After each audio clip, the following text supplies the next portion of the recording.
for Bu Ardia. Okay.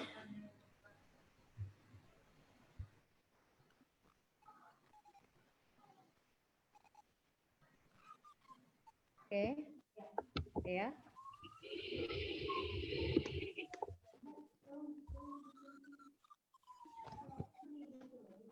Okay. Assalamualaikum warahmatullahi wabarakatuh. Waalaikumsalam warahmatullahi wabarakatuh. Okay, peace be upon you. Good afternoon, and we are delighted to welcome you to TEFLIN International webinar with the theme New Normal and Learning Revolution. Okay, it is just information. The number of participants who have registered is 1,258. This is from, they come from Europe, America, Asia, and Indonesia. So, ladies and gentlemen, the opening ceremony is going to start soon. So, please take attention of webinar rules. Okay, this is, the first one is sound and visual. So, actually, our webinar begin promptly at 1 p.m. When you join the webinar, you may see the slides, but will not hear audio until start time. And then audio issue. If you have audio issues, please check your Zoom audio settings and your computer speakers. And question and answer, yeah, question and answer will come on chat. So we will compile the question and select them. And next, this is about our certificate, yeah. Certificate will be distributed to the participants who follow the webinar from the beginning of webinar to the end of webinar. And also, participants must fill out a questionnaire and are given certificate link. So, and the last about absentee. Link of absentee is valid activated for only 30 minutes. Okay, I think that's all for our webinar rules. Next, I will give this chance to Ibu Sri Yuliani to guide the webinar. Time is yours. Yeah. Assalamualaikum warahmatullahi wabarakatuh. Good afternoon, everyone. The Excellencies, invited speaker, Prof. Lesley Harbon, University of Technology, Sydney, the Excellencies of President of TEFLIN, Professor Dr. Joko Nurkamto, MPD, the Excellencies of TEFLIN Riau-Kepri organizing committees, and distinguished participants, ladies and gentlemen, Assalamualaikum warahmatullahi wabarakatuh. Peace be upon you. Okay, for the first agenda is opening speech by the coordinator of TEFLIN Riau-Kepri will be delivered by Mr. Kurniawan, MPD. Okay, Mr. Kurniawan, time is yours. Okay, thank you, Bu Sri. Yes. Assalamualaikum warahmatullahi wabarakatuh. Waalaikumsalam. Bapak Ibu semuanya, from all over the country, I think. They are from United States, Europe, from Australia, Asia. The Honorable Prof. Joko Nurkamto, President TEFLIN, and then the speaker, Prof. Lesley from Sydney, Mr. Hadi, Abdul Hadi, Ph.D. from Universitas Riau, Dr. Afrianto Daud from Universitas Riau, all committees, and all participants that you can say one by one. Thank you. I'm Kurniawan. Over here, I'm the coordinator of TEFLIN Riau and Kepri regions. I would like to welcome all participants for our first seminar in form of webinar. This is, we can say, international webinar.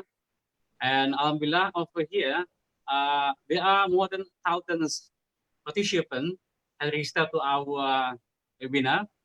And now it's about 250 and be more and more. And we welcome you and please enjoy our seminar.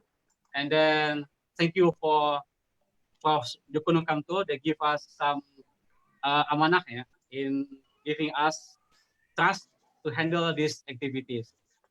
This is all for me as the welcoming speech for all audience. Thank you and Assalamualaikum warahmatullahi wabarakatuh. Waalaikumsalam warahmatullahi wabarakatuh.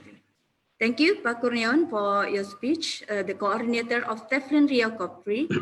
And next we come back to the, we will come to and listen to the opening speech delivered by our president of TEFLIN.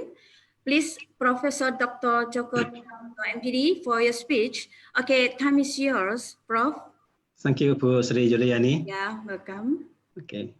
Distinguished speaker and participant, Assalamualaikum warahmatullahi wabarakatuh. Waalaikumsalam. Good afternoon. First and foremost, I would like to welcome you all to this virtual conference or webinar hosted and organized by TEFLIN Riau-Kepri Riau. Secondly, I would like to take this opportunity to express my sincere appreciation to Pak Kurniawan, the area coordinator of Riau-Kepri Riau, who has organized this activity. In addition, I would like to convey my appreciation to the committee, Ibu Artia, Ibu Yuliana, and friends, for all their hard work, which has made this conference possible. Yeah, thank you. The theme of this webinar is New Normal and Learning Revolutions. I think this is the appropriate theme because we are now in the normal times and we have to work and learn. I think we cannot wait until the COVID-19 really goes away. I'm confident that the speakers will elaborate the theme appropriately. Yeah. Allow me, therefore, to express my thanks to the speaker, Prof. Lesley Harbon from Sydney. I think we last met in UNP Padang. Okay, and then Bapak Abdul Hadi, MA Ph.D. Yes. And then Bapak Dr. Afrianto, M.D. For their availability to share their knowledge, their experience, and their expertise. My thanks also go to the participants of the conference. Without your participation, I think there would be no conference. Yes. And finally, I hope that all of the presenter and participants enjoy this conference. Thank you very much. And by saying Bismillahirrahmanirrahim, I declare that this conference is open. Assalamualaikum warahmatullahi wabarakatuh. Okay. Thank you, Prof. Joko Nurkamto, for the speech. I hope our webinar will be run well. And then, well, audience, distinguished audience, in this afternoon, we came to the main agenda of TEFLIN International Webinar with the theme, New Normal and Learning Revolution. With the first speaker, I invite with Professor Lesley Harbon from University of Technology, Sydney. First, let me read the biodata of Prof. Lesley. Lesley Harbon is a professor of international studies and education at the University of Technology, Sydney, North South Wales, Australia. She has been involved in Indonesian language and studies in the Australian education context since the early 1970s. Not only has she taught Indonesian at primary, secondary, and tertiary level, she has been involved with curriculum initiative, textbooks writing, state Indonesia matriculation examinations, and the productions of other resources for Indonesian, such as Pelangi magazine published in 1986 to 2000 by the University of Southern Queensland Press. But she also worked and published in the TESOL field. So let's not wasting the time, we will hear the topic of discussion this afternoon from Professor Lesley Harbon. The topic is using technology for teaching language and culture during the COVID-19 pandemic. Okay, Prof. Lesley, time is yours.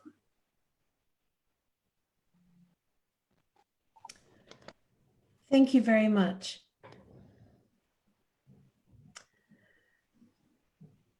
So, can I ask that my first slide is Yes. shown? Awesome. Good afternoon, Ibu and Bapak, while Good my afternoon. slide comes there.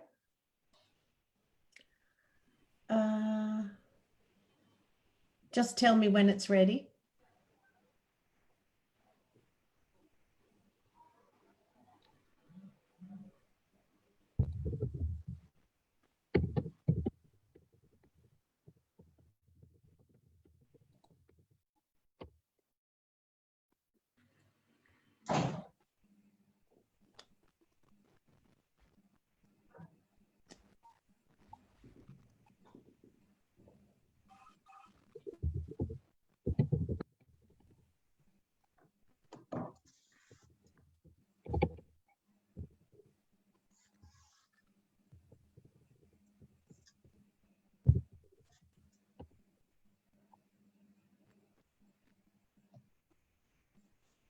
Yes.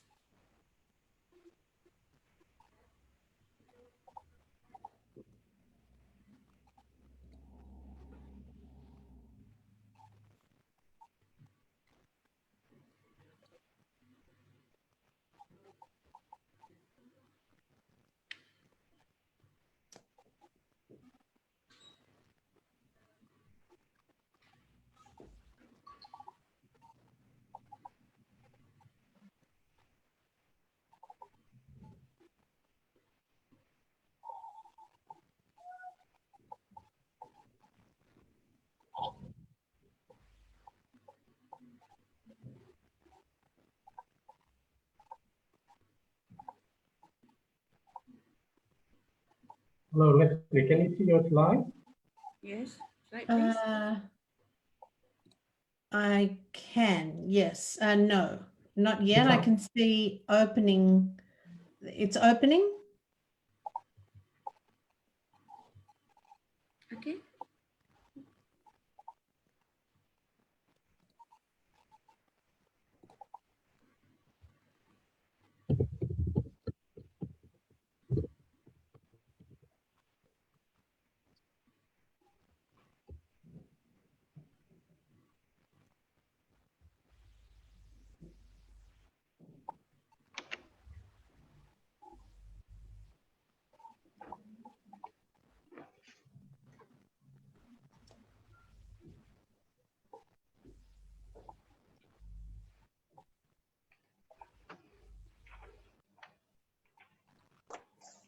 Abdul Hadi, can you do it? Or maybe I can help you. Yeah, let me then. I'm working at book 3 is doing it too. Okay, let me share. Yes. Can anyone see I can see it now. All right. Yeah. That's good. Thank you. Well, good afternoon again, Ibu Bapak Bapak. Thank you very much to TEFLIN Riau-Kepri for the kind invitation to speak with you this afternoon on a topic which is quite burning here. Hello, dear English teachers, English lecturers in universities. And I've also seen my IRIS friends from Padang online. It's nice to see you. And I cannot believe that we are joined by people from America and Europe and across Asia, as well as I saw Pontianak and Java. It's really great that we can become an international community on one screen. I acknowledge the President of Riau-Teflin, Pak Kurniawan, and President of Teflin Indonesia, Pak Joko Nurkamto. It's very nice to be part of your community this afternoon. How is my volume and my speed and the connection? Good, good. It's good. It's clear and Very clear. Very clear. Very clear. Yes. Good, good, good. Well, Firstly, I would like to acknowledge the ancestors of the places where we are today, acknowledging the generations that have gone before us. I seek their wisdom emerging from the knowledge they have of our places over a long period of time. I'm going to speak for around half an hour, and I encourage you to add comments or questions to the chat forum on the Zoom.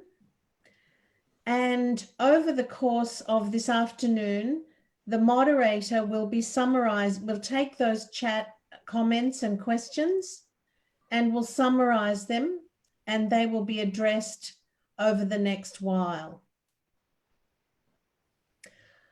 I hope you are all well in Riau and the areas.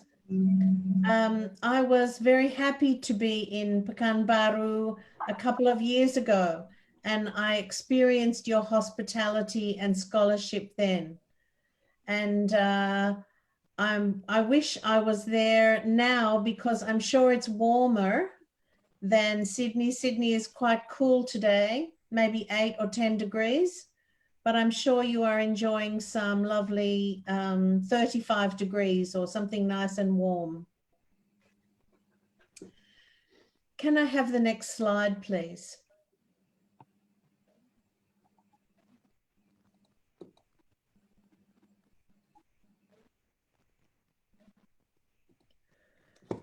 This is my overview slide, and you can see where I'm going to take my comments this afternoon.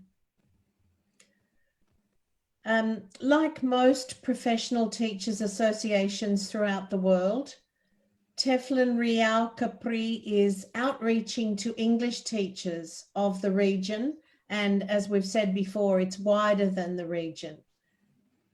This is a very important role of this organization, and I congratulate you, TEFLIN and TEFLIN Riau-Kepri, for this action.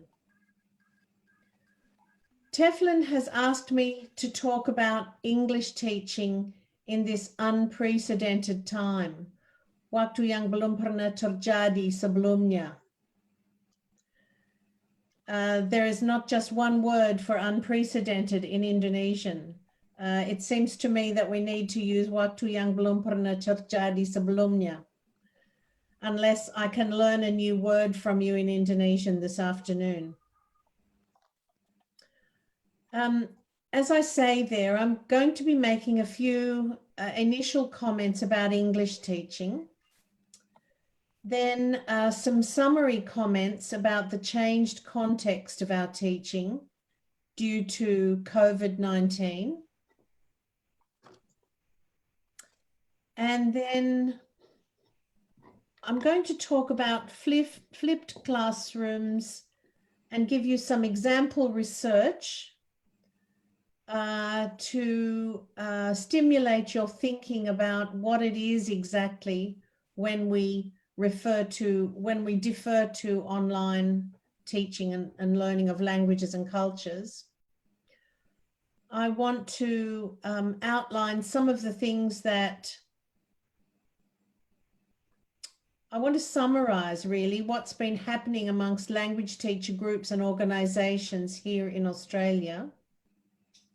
And then I'll make some summary conclusions. I also have some slides generally at the end about University of Technology, Sydney, and about some of you may be interested in exploring more about our university. Can I have the next slide, please?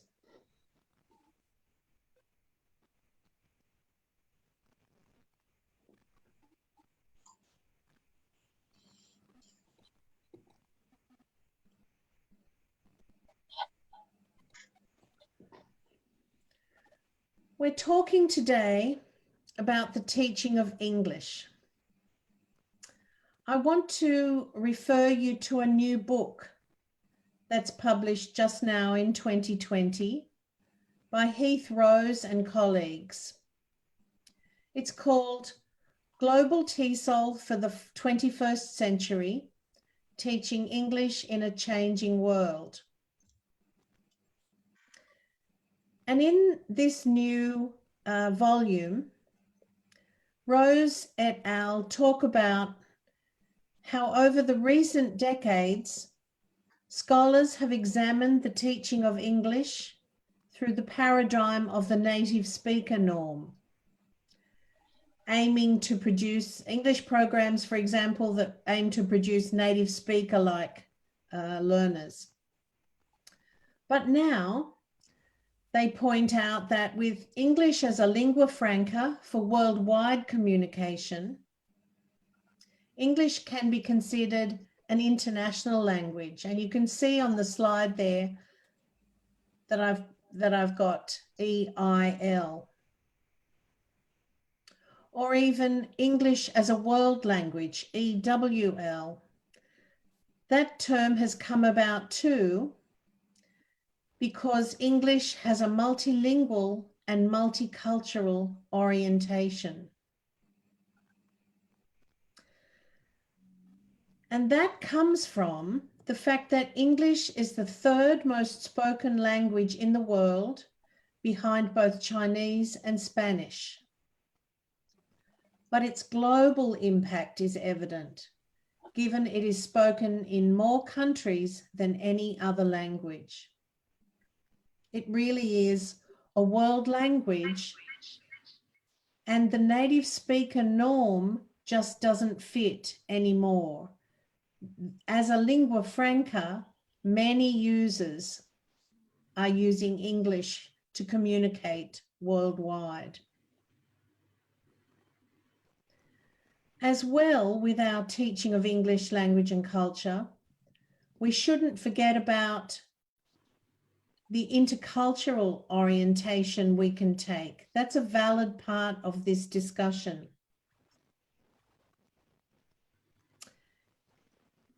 I personally like Patrick Moran's 2001 discussion of if we're learning a language, we're really learning a culture. And so we need to know about the language, and we need to know why things are like they are in that language. We need to know how we use and mean in the language, make meaning in the language. And in the process, hopefully, we know more about our own selves and our own languages. That's a stance that teachers are adopting across many contexts in the past 10, 15 years. And it takes us more broadly than listening, speaking, reading, writing, grammar, vocabulary, pronunciation. It takes us to Moran calls them knowings, and it takes us more broadly across these knowings, knowing about, knowing why, knowing how, and knowing ourself. And the chat question then was, am I going to share my slides? Yes, I presume that that will be undertaken by the moderator subsequent to this presentation. May I have the next slide, please?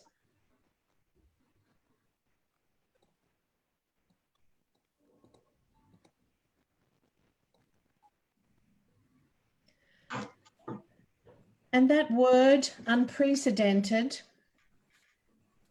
just keeps appearing and reappearing at the moment in my part of the world. And I suspect words similar to it appear where you are as well. Today, the TEFLIN group has asked me to share what I've seen among language teacher groups in Australia. Well, I've seen here in Australia and on my television screen worldwide, society locked down in a health crisis. I've seen anxiety and stress and job loss and unemployment. You know, in Australia today, we have just gone back to lock down one of our states, Victoria, the state of Victoria, because of a surge in community transmission of the COVID-19 virus. And so it's not going away, and we continue to live in quite unnerving times, borders closing, lockdown, and communities unable to operate as we would normally see them operate. It's unprecedented. Jobs have been more difficult to keep and to get, but some jobs have worked harder than ever. Health professionals, cleaning professionals, food services, they've all been more urgently needed, and there's been a bit of employment with them. Here in Australia especially, school leaders were charged with pedagogical choices and even sometimes the purchase of online multimedia tools as schools were locked down and students stayed at home. Students and teachers stayed at home. And in fact, teachers did this within a 10-day period back in March, April. In fact, our life worlds changed totally. I saw a demand on devices at home. Sometimes one family had one device, but 5 children. This was a dilemma for them as they tried to juggle usage between the students at home. We also saw difficulties with bandwidth of the internet and system crashes. I saw many teachers expressing how weary they were after concentrating on people's faces during Zoom sessions. And you think about a normal meeting or a normal seminar or a normal classroom, it's quite different to facing everyone head and shoulders intensively for long periods of time. I saw work life, school life, home life blur into one with the pressures of childminding, learning from home, cooking, shopping, cleaning. Interestingly, the impact on teachers and students was varied. Some teachers reported liking the changes and some didn't, of course. May I have the next slide, please?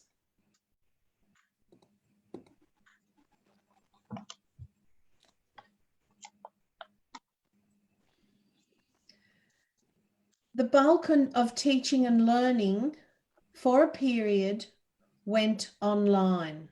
In Australia, we resumed classes 5 or 6 weeks ago. Not university classes, but school classes for the younger children. Universities have been working online. The impacts were significant. Teachers were explaining that they sometimes had time to practice working online with their students, and sometimes they didn't. So a classroom full of 30 students, for example, all of a sudden the teacher was faced with 30 questions coming to them. How to cope with students becoming more independent as learners in this situation. If the students got time to practice going online, working online with their teacher before they were staying at home, it worked very well. Sometimes they didn't get to practice that. Some teachers reported using a strategy called Ask 3 Before Me. That strategy is when, if you have a question, you don't ask the teacher straight away online. You ask probably 3 students in your class, can they help you with your problem, before going back to the teacher if they can't help you. So teachers reported those kinds of things. Some students found online instructions difficult to follow. You can imagine the younger students would be in that category. Technology issues disrupted our teaching and learning. Teachers and students struggled with changed home life because they were working from home and living at home. Teachers and students reported missing the scaffolding they could get from face-to-face classroom interactions. There were losses, there were gains, there were negatives, there were positives. At the end of this presentation, I provide a reference list. And in that reference list, I cite a web article by Carol Hansen. She notes that here in Australia, teachers taught learning how to learn skills and other valuable online learning skills. They had to teach resilience. They had to teach problem solving.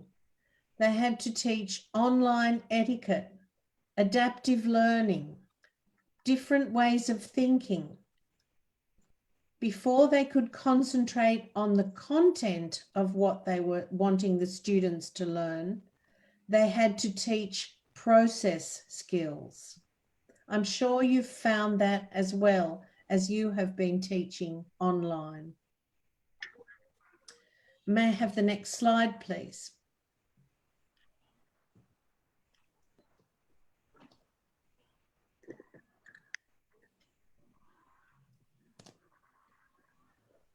When I thought of how the teaching of languages and cultures changed at my university, the University of Technology, Sydney, I really considered that not much changed due to COVID. Because long before COVID-19, in fact, back in 2014, we started to flip our classrooms. As you can see there, flipped learning is where students use their own time to pre-read, pre-watch, pre-draft before coming to class to clarify, explain, and deepen their learning. Then they come to class and they can clarify and ask questions and practice with their teacher and their colleague and their peers, their classmates, in a highly social situation in class.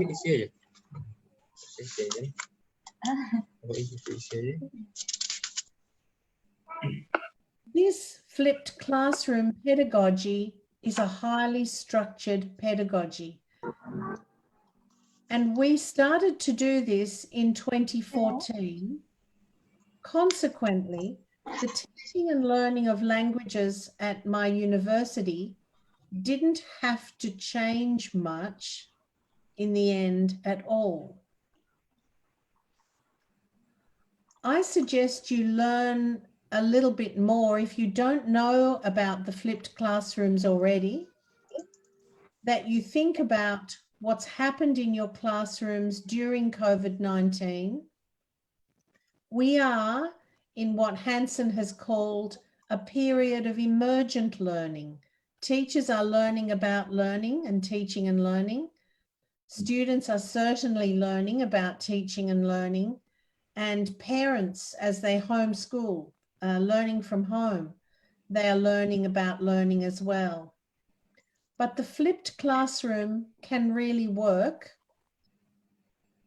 And I have now a case study for you, an example of a piece of research published in 2019, where an intermediate Spanish class is the focus of the study, and the study examined what can happen by flipping the learning in the classroom, getting students to use their own time to do the pre-reading, pre-watching, pre-drafting before they come to class. So let's have a look at Jaramillo 2019 by looking at the next slide.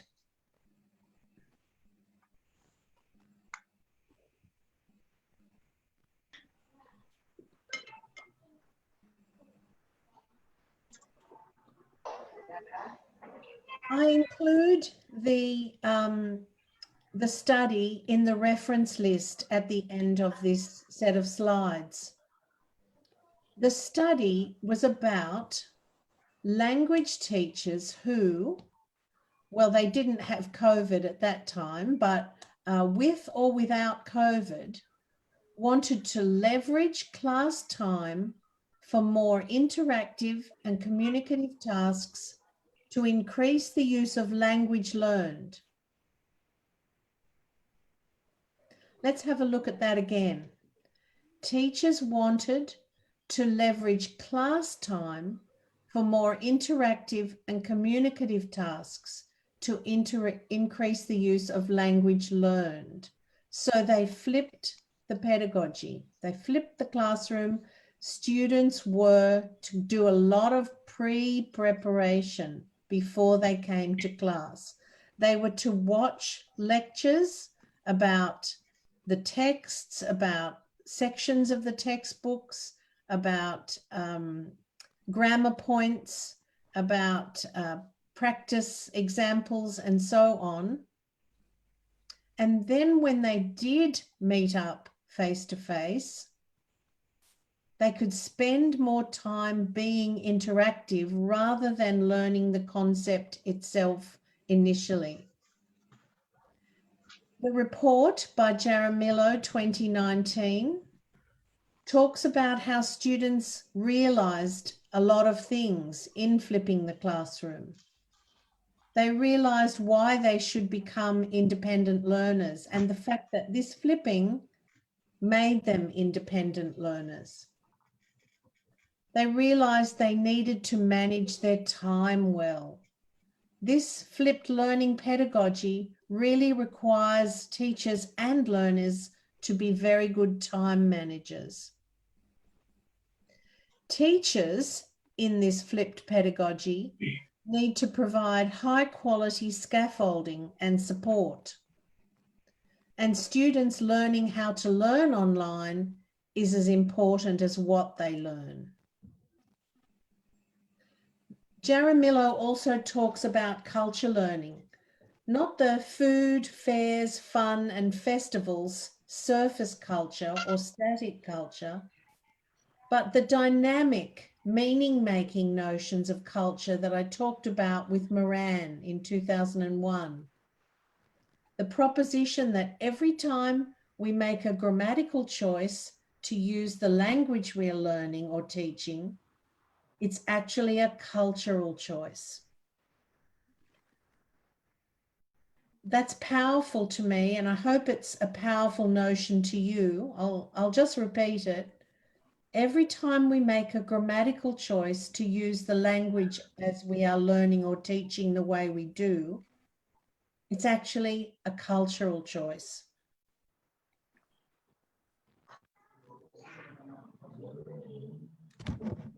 So may I have the next slide, please?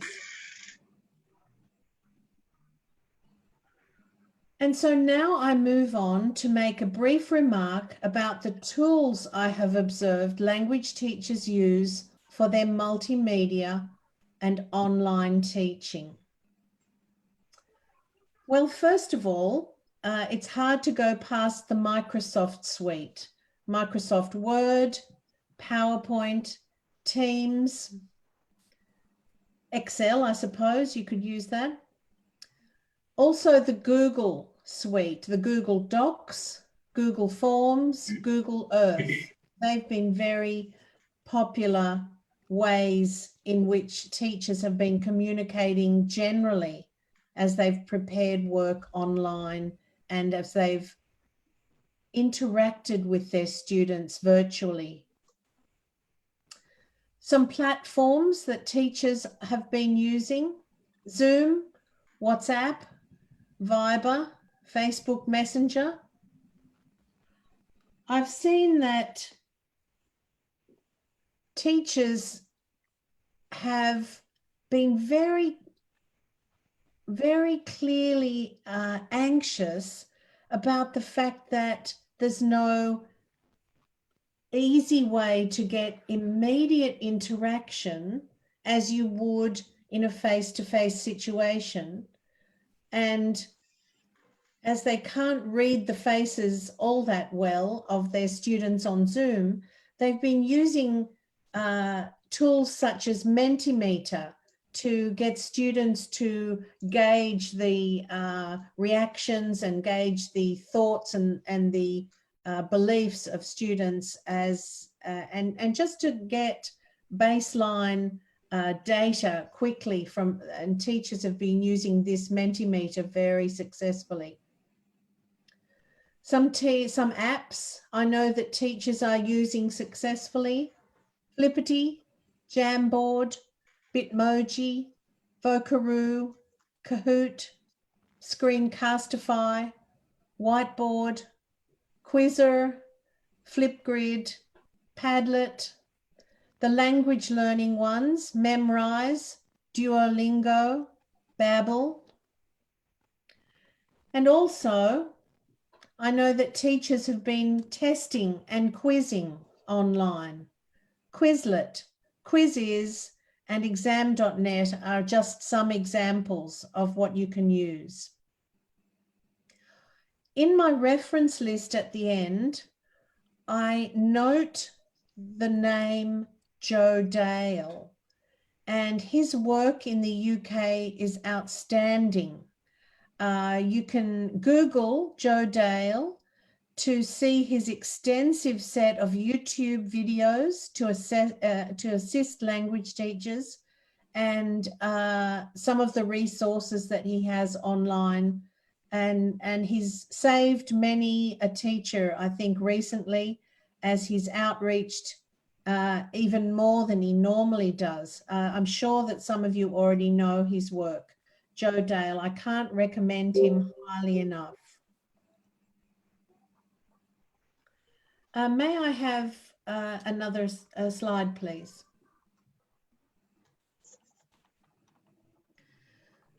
The skills teachers and students require for flipped learning that I was speaking about are skills they can take into the future. They'll still be able to take them into the further study that they do, and certainly in the work contexts of the future. Perhaps you can tell me in the chat line about Indonesian school and university education. Has it already changed to flipping classrooms from now on? Had it already changed before COVID-19? Is it working? And is it time to change permanently to this blended version of our teaching and learning? Some teachers here are saying that they'll never go back to relying totally on face-to-face work. It's time for us all to do some action research and frame our professional reflections in this way. Another slide, thank you.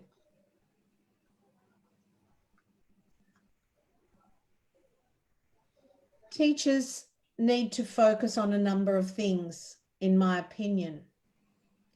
You need to keep online instructions clear and explicit when you're teaching online, step by step. It really is necessary to be this detailed.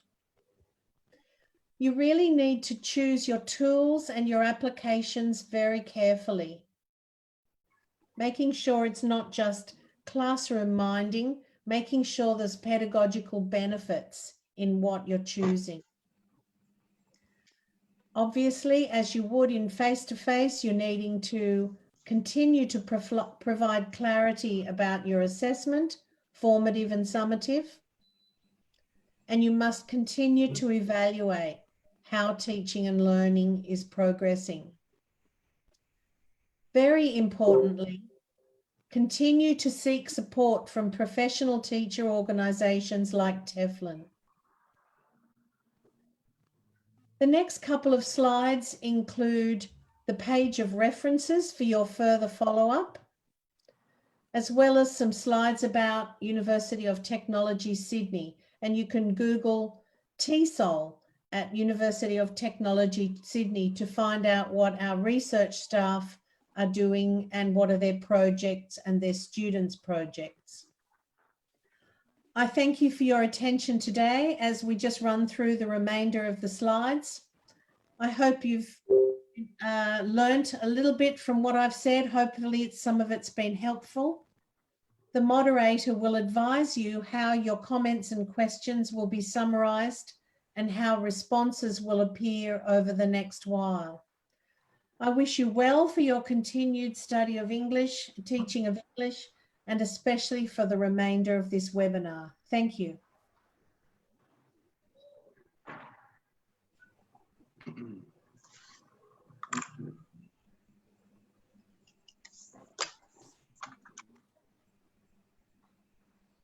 Okay, I will lead the discussion. This is we coming the second session. Thank you, Prof. Lesley, for the presentation. This is very benefit for us to know about the COVID-19 programs of using technology. Many, okay, I can see that Prof. Lesley. Okay, there is a question that will be answered by Prof. Lesley. This from the chat, there's only one question that arises, but I'm waiting for the next questions. Prof. Lesley, this is a question from Bapak Abdul Mutim, if I'm not mistaken, but I can read this one.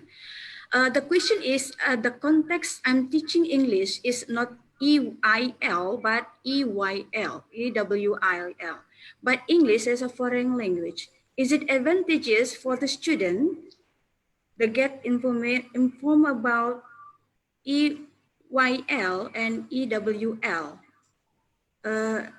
Prof. Lesley? Yeah, did you get the question from Bapak Abdul Muin that I just mentioned just now?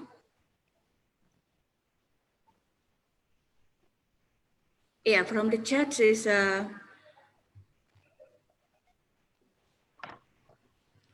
Please unmute, Bu Lesley. this time. Bu Lesley is now muted. Yeah, I cannot hear because please hold to unmute Bu Lesley. Yes, I can do that now. Okay. Yeah, one questions. Yeah. Yes, the question was about English in the early years of learning. Is that correct? Yes. Yes, early years and EFL, English as a foreign language. Yes, correct. Yeah. Yes. I really thank you very much for the question. Yeah. I would need to see the question again just to get the exact question. Can you send me some more resources? Because I can certainly find some more resources. Yeah, this is from Bapak Abdul Muin. Yeah, the resource.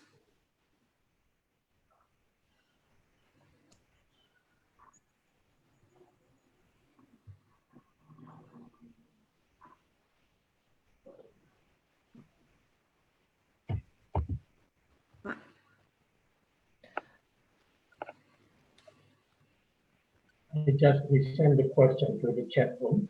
The chat room, yes. Yeah, the last one of the chat room is question from Abdul.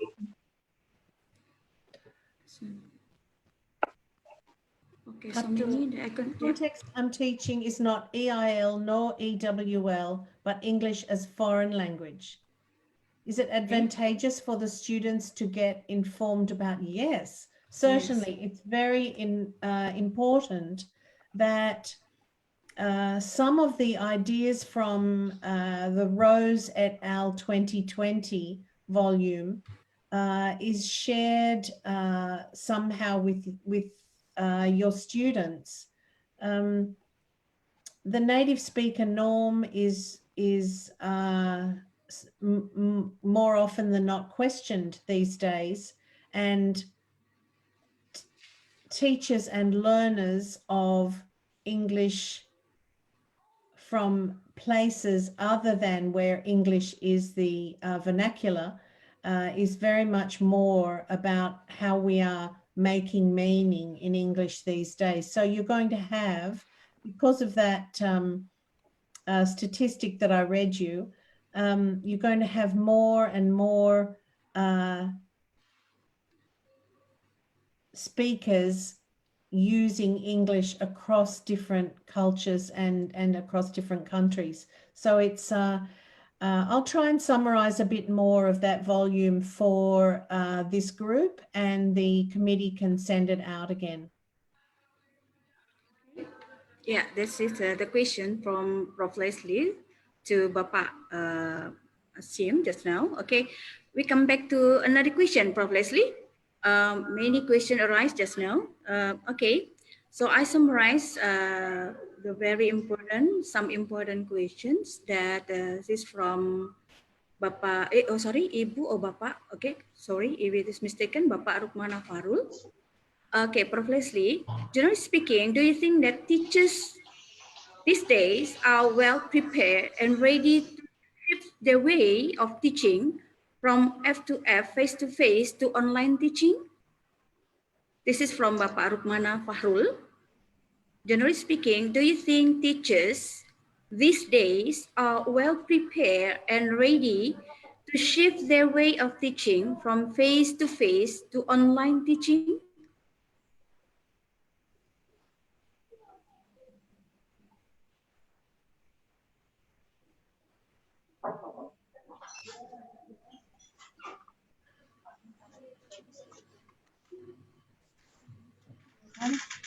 Your speaker, please, Prof. Lesley. Your speaker, please. Your mic. Oh my God. You are muted now. Yes, yeah. thank you. It's the last question on the chat room now. Sure.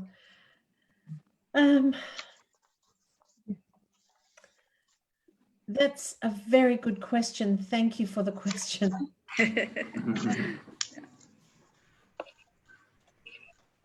Do I think that teachers are ready to be teaching online? I do think teachers are ready, and I think teachers have to have a self-belief that it's going to be hard, but it's possible. And you know, we watched in Australia, we watched school teachers and university teachers turn this situation around in 10 days.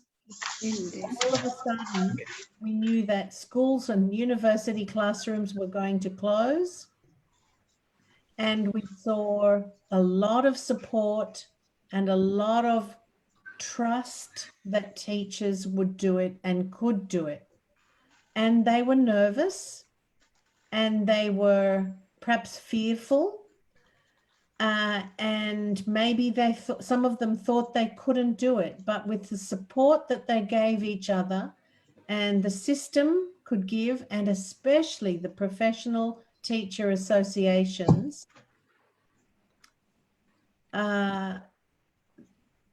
they experimented, they refined their practice, and many have had very good success. But crucial in all of that was teaching the students how to learn online in the first place. Thank you. Yeah, Thank you, Prof. Lesley. Okay, this is a question from Ibu Rukmana. Okay, so we continue, Prof. Lesley. There are some questions that we will arise to you. Is it ready? Next question. Yeah, this is from Siska Maldin. Dear Prof. Lesley, greeting from us from Batam Tourism Polytechnic. We are vocational university majoring in hospitality and tourism. Would you mind telling us about how should a practical subject instead of English should be assessed without doing lab practice? Yes, that's a very interesting question. I'll need to go away and research that for you. That's a very, detailed, specific answer. Okay. It's not very specific answer. So. Okay, Prof. Lesley, is it only there? Thank you. Yeah, okay. That's only the answer, Ibu Siska from Prof. Lesley. It's not specific answer. So this is for the next question from Erisa Kurniati. At elementary school, the focus of student learning is activities. Students like to learn English while playing one of the games that are appropriate for teaching English at elementary school. So how to teach English at elementary school by using communicative games by online learning? How to teach English at elementary school by using communicative games by online learning? I'm going to direct you, thank you, Arisa Kurniati, for that question. I'm going to direct you to look at Joe Dale's work on the reference list. Maybe we can pull that slide up of the reference list and just take a look at the reference list.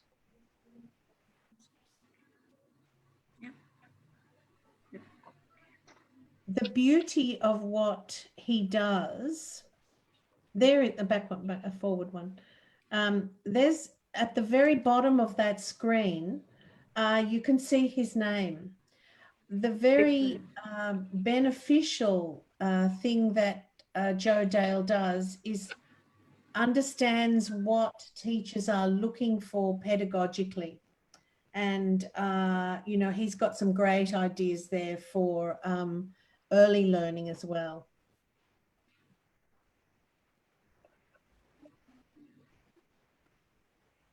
Okay. Yeah, that's all the question for, the answer from Prof. Lesley to Erisa, Ibu Erisa. Next, the other question is, we come to the, we still have 10 minutes. Yeah. Okay, from Ibu Aprilianti, the question to Prof. Lesley is how to build the teacher's creativity on sufficient preparation media. How to build the teacher's creativity on sufficient preparation media, from Ibu Aprilianti. How to build the teacher's creativity on sufficient media. In my experience, for my teacher's son gave the task and the material from the internet, not from their own method or technique. And my son watched before the teachers gave. Okay. How to build the teacher's creativity. Creativity. Yeah.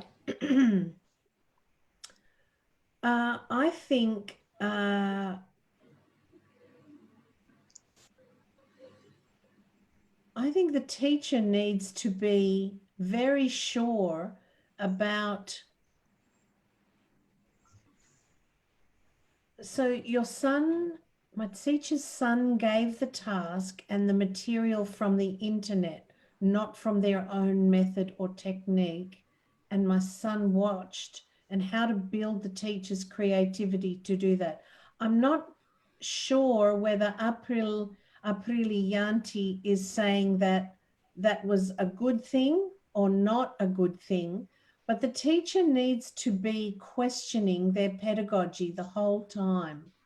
And it's really very important that key pedagogical questions keep driving the teacher's pedagogy.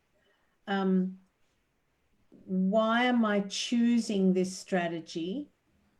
What do I want the students to learn? How do I want the students to learn?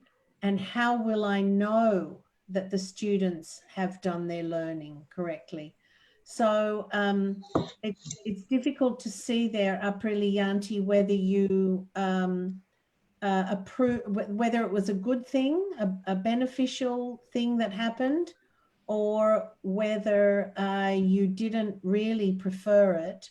So unless, you know, you give me some more information there. But it really is, in my mind, it's a teacher's really being very sure of exactly how their pedagogy is and key questions in their pedagogy.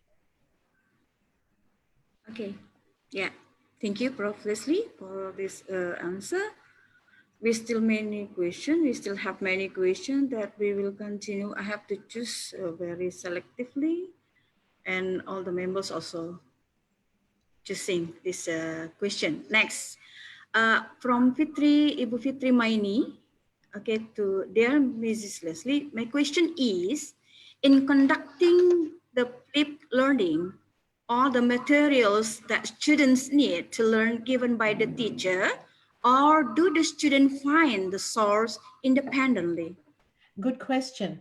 The teachers prepare the flipped learning materials. Yeah. So it's in some examples, there are lectures recorded and the students watch the lectures, and then support materials for the lectures to deconstruct what's happening in the lectures, and then some practice materials and exercises for practicing, and then some evaluation and assessment tasks so that the student knows that they have learned the concept or learned the material.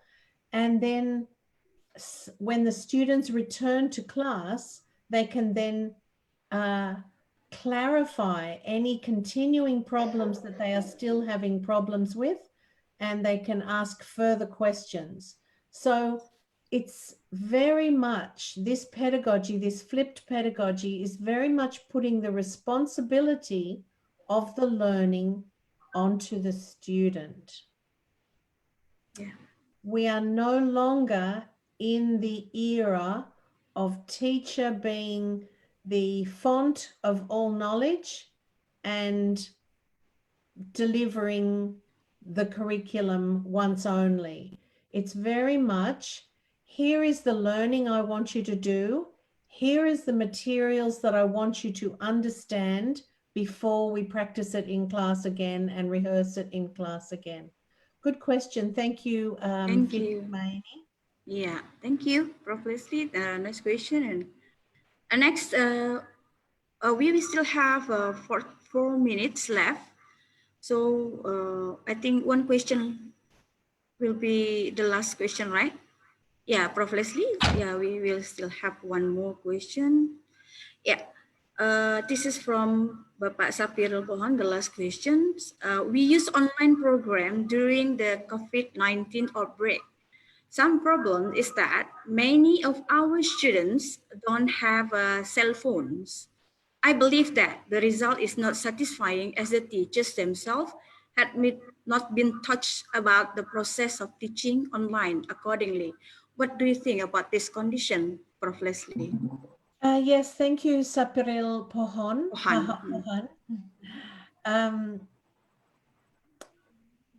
Yes, yes. A very important point that you make there. We found this occurred in Australia too. we had the case of some families with a number of children, 4 or 5 children, and at home, when it's learning from home, those students had access to one device, and the children had to share that device during the day, and everyone is important. That child is as important as and they had to take turns. That's the same situation, is that many of your students don't have cell phones. It's the same thing. It's very difficult if your system doesn't support your students with some form of option.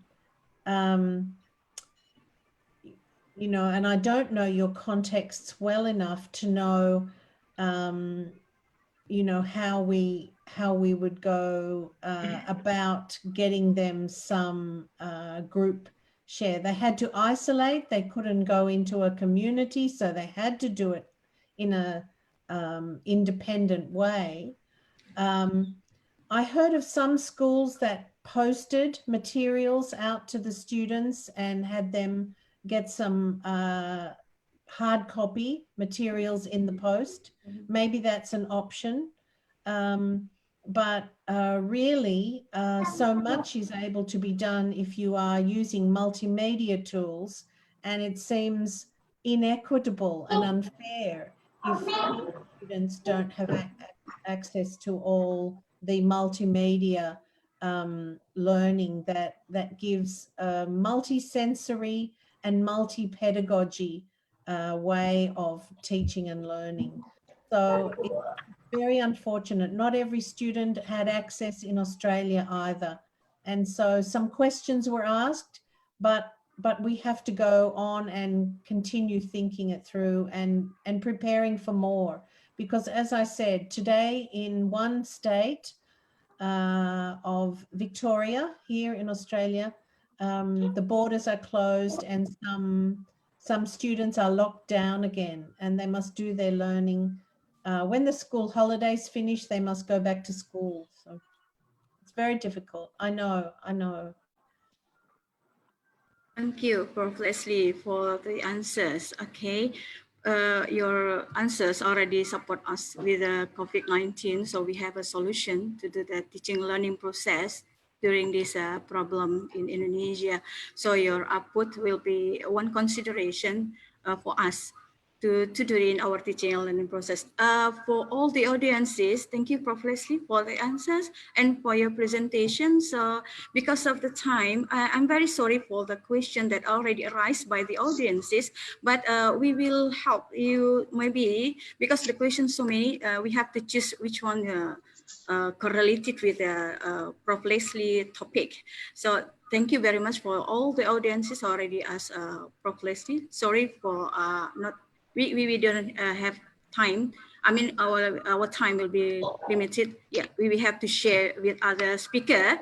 Thank you, Prof. Lesley, for the time. And next, that's all for the first session for the first speaker from Prof. Lesley. And then I will continue to our moderator, the second moderator, to continue with the second and third speaker. So I'll give the time to Pak Alpino Susanto, Ph.D., to continue the moderator. Thank you very much. Assalamualaikum warahmatullahi wabarakatuh.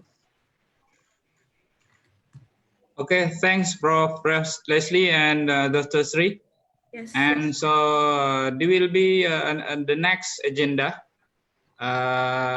with the speaker Abdul Hadi, MA, PhD, with the topic online language teacher education during the pandemic, reflections for the new normal.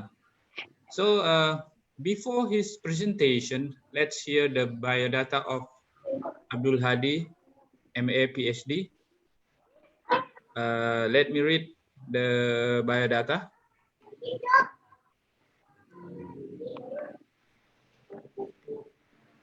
Okay, Abdul Hadi, MA, PhD. He was a senior high school English. He was a teacher of senior high school for 6 years in Pekanbaru, Indonesia, before joining the Department of English Education at Sultan Syarif Kasim State Islamic University of Riau in 2000.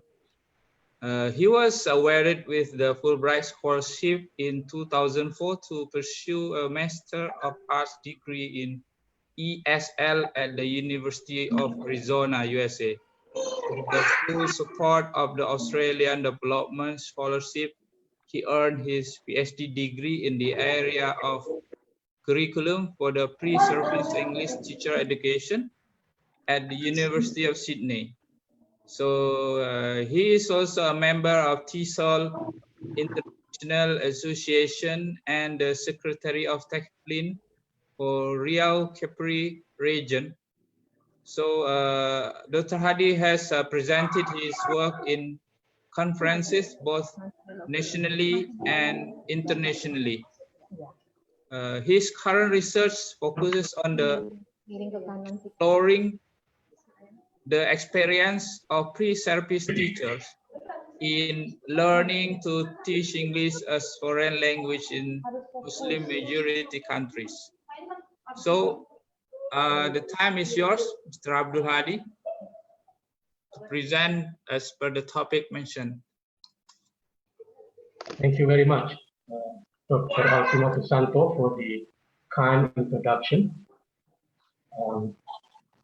Let me share my slide first.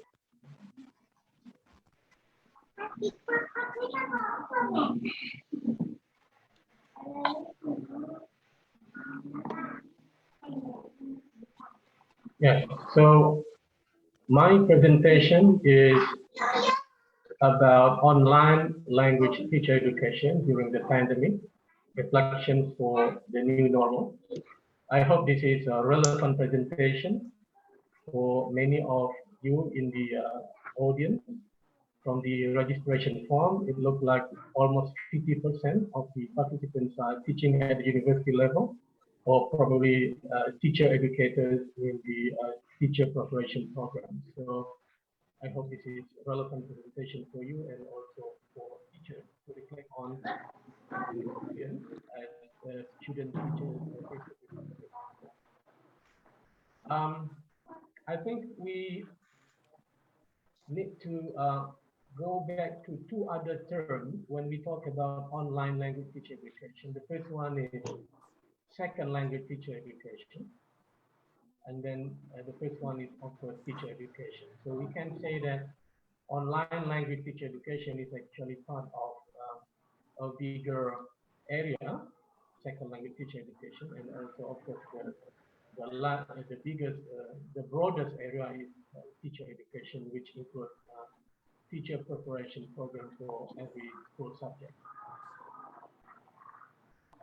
So here are four issues I would like to share in my presentation today. What is OLTE, online language teacher education, and then OLTE during the COVID-19 pandemic, and my experience doing online language teacher education during the COVID-19 pandemic, and most importantly is some reflections for facing the new normal, or we are facing the new normal now, or maybe after the new normal, when we go back to the old normal. By the way, can everyone hear me well? Not really, sir. Not really? I think better make it close. I mean, the mic, the earphone to your. Yeah. All right. All right. Yeah, that's better. Better now? Okay. All right. So we will proceed to the first area, the first issue that I would like to share today. It is rather conceptual and theoretical, which is about understanding what we mean by OLTE, or online language teacher education. Personally, my first encounter with online language teacher education was last year when I attended the TESOL convention 2019.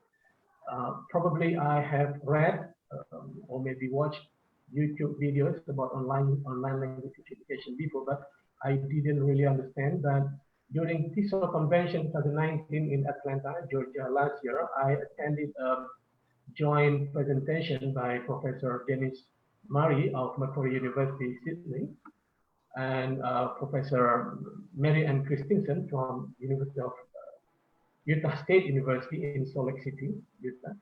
So it became clearer to me what, from their presentation, what we mean by online language teacher education. However, even after attending their presentation, there are a few questions which I keep asking. These are three of them. The first one is, as we know that LTE or language teacher education is a highly interactive process. So it requires a lot of interaction, communication.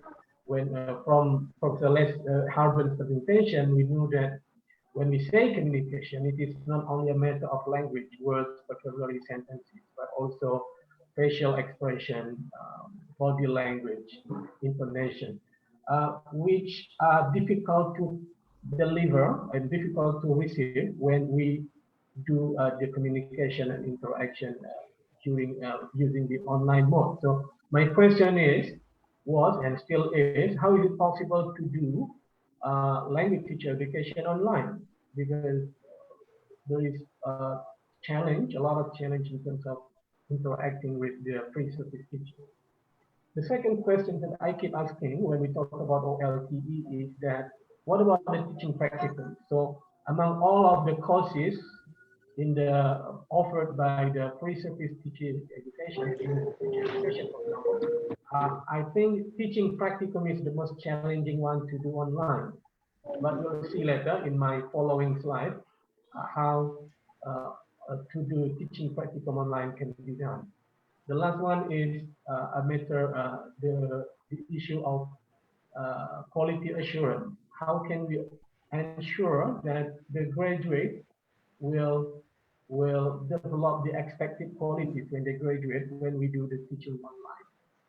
So these are probably the questions that I keep asking, and maybe some of you will start to ponder later. So you may start probably writing your questions if any questions pop up in your mind right now in the chat room. Maybe I can address them later. So according to Murray 2013, OLT is defined as any professional development opportunity in education for teachers of English to speakers of other languages, where at least 80% is delivered online. So of course, this also applies to teachers of other languages, not only English, but because as we heard from the previous presentation by Professor Harbon, English is the most dominant language right now.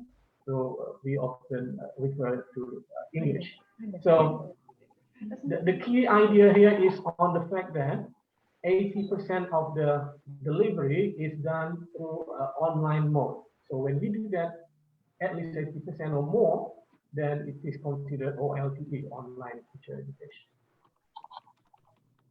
Now, referring to Online Learning Consortium from the Sloan Consortium, probably, Murray and Christensen in 2018 presented several types of language teacher education. So the green grid or table, this is not especially for OLTE, but you can see the top one, online, is of course online, in accordance with the definition which I read in the previous slide, 80% or higher, this is online. So language teacher education is considered blended or hybrid when it is delivered through online mode, with a percentage of 30% to 79%. When it is delivered through online mode, with the percentage of 1 to 29%, it is considered web education, most probably using LMS, learning management systems such as Google Classroom or other similar platform to share syllabus, learning materials, or recorded lecture. And traditional, face-to-face, of course, this is not considered online language teacher education because this is purely face-to-face, not online. However, this first categorization or classification is considered simplistic because only differentiate the types of language teacher education according to the percentage of delivery, online and or face-to-face. A more substantive categorization about online language teacher education or teacher education is in the next grid. They are categorized into number one, totally online with no synchronous component. So this is indirect interaction between the teacher educators and the facilities teachers and among the facilities teachers online, all of them 100% online, but they do not meet online at the same time. The second one is totally online with a synchronous component. So they meet 100% online, but at the same time. So the opposite of the first one. And the next one is flipped OLTE, flipped online language teacher education, which was already elaborated and explained quite a lot by Professor Harbon before, so I will skip that part. And then blended or hybrid online language teacher education. This is characterized by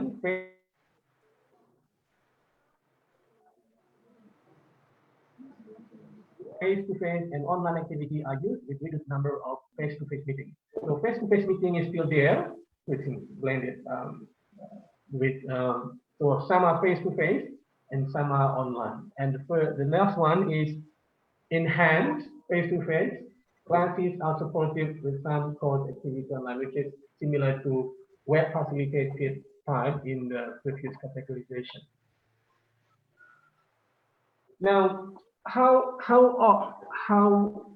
I'm not sure whether it is how was or how is. I think how is online language teacher education during the COVID-19 pandemic? We could probably still how is, because we're still experiencing going up and down in terms of the spread of the COVID-19 outbreak. So, paper published in the Journal of Education for Teaching by Morehouse, entitled Adaptations to a Face-to-Face Initial Teacher Education Course Online Due to the COVID-19 Pandemic. So the title reflects very well to what I have experienced, and I think also to what many teacher language teacher educators experience during the COVID-19 pandemic, because in my case, in the first 4 weeks, 1 month, I did my language teacher education course face-to-face. But after the PSBB, pembatasan sosial berskala besar, or the lockdown,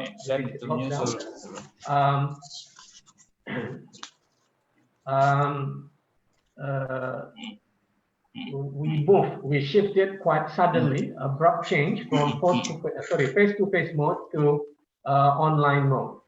So here are some of the key ideas presented in the paper by Morehouse. So he taught students who took a 3-semester-long method course that covers aspects of English language teaching and learning and assessment. So these students were already teachers actually, but they were not certified yet in a Hong Kong university, and they took the course as a part of the postgraduate diploma program in education. So after taking the course, the postgraduate diploma program, they will be certified to teach in school. So they took this course to learn about methodology of teaching and then aspect of English language teaching, about learning and about assessment. During over the course, Morehouse informed that a combination of asynchronous and synchronous modes of instruction were adopted. The synchronous online instruction involved the dissemination and storage of reading session material on the LMS and the addition of annotated PowerPoint with the tutor providing voice-over narration. And the synchronous online teaching involved 1 hour-long real-life lesson delivered through video conferencing, and these are held a few days after the students received the session. So another key features of the presented in the article is that the online language teacher education was bumpy, meaning that there were challenges faced by both the teacher educator and the face-to-face teachers. And it was according to his observation, it was also teacher-centered, probably more teacher-centered than the one in the face-to-face session or mode. And we can understand that because of the limitation that we have using online application in delivering the message. We are more, it is more possible for us to be more interactive, to be less teacher-centered, to be more student-centered in the face-to-face mode than in the online mode. So as a result, the course was characterized by longer silences and shorter student responses. So it took them a while to respond to the teacher. And when they responded to the teacher, the responses were short, not elaborated enough. And also, most of the students, just like what we have experienced also, they turn off the camera. So we cannot really see how they respond because the camera is off.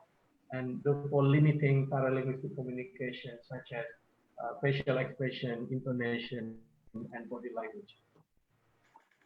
Activities such as micro-teaching are not easy to facilitate. However, the blend between synchronized and asynchronized modes of instruction seems to be a possible way to support learning in initial teacher education when face-to-face instruction is not an option. So when it is not mode, we need to blend a combination of synchronized and asynchronized modes of instruction. And this is related to my concern in my first, in the beginning of my presentation about teaching practice. And then what about my experience? How was my experience doing online language teacher education during the pandemic?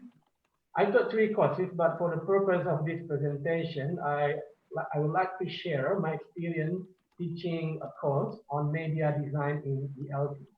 This is quite big. It is a 6-credit-hour course in our department, in which students attend the course 2 times a week, 150 minutes for each class. So the purpose of the course was to develop the student skill to design a media-based lesson plan, as well as to provide the media to adapt from any sources to design media as they which they state in the media design lesson plan, media-based design lesson plan. So 2 important learning objectives for the course is to be able to develop the media-based lesson plan. My assumption is that if they can have the skill to develop media-based lesson plan, they have both the knowledge and that knowledge is reflected in their ability, in their skill to develop the media-based lesson plan, and of course also in designing the media which they plan to use as stated in their media-based lesson plan. So as I said, the course was delivered in face-to-face mode for the first 4 meetings, and when the lockdown of PSBB Pembatasan Sosial Berskala Besar was enforced, we changed a sudden change to the online mode. So in the online language teacher education for this course, a combination of synchronous, Zoom, Google Meet, and asynchronous recordings of lectures, modes of instruction involving individual work, group work, and whole class discussion. So combination of synchronous and asynchronous. Blended or hybrid, but both online.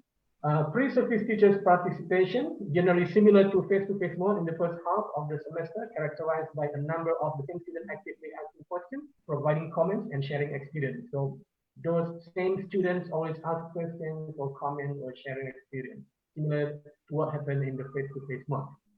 Their participation decreased in the latter half of the semester due to the unstable access to internet connection.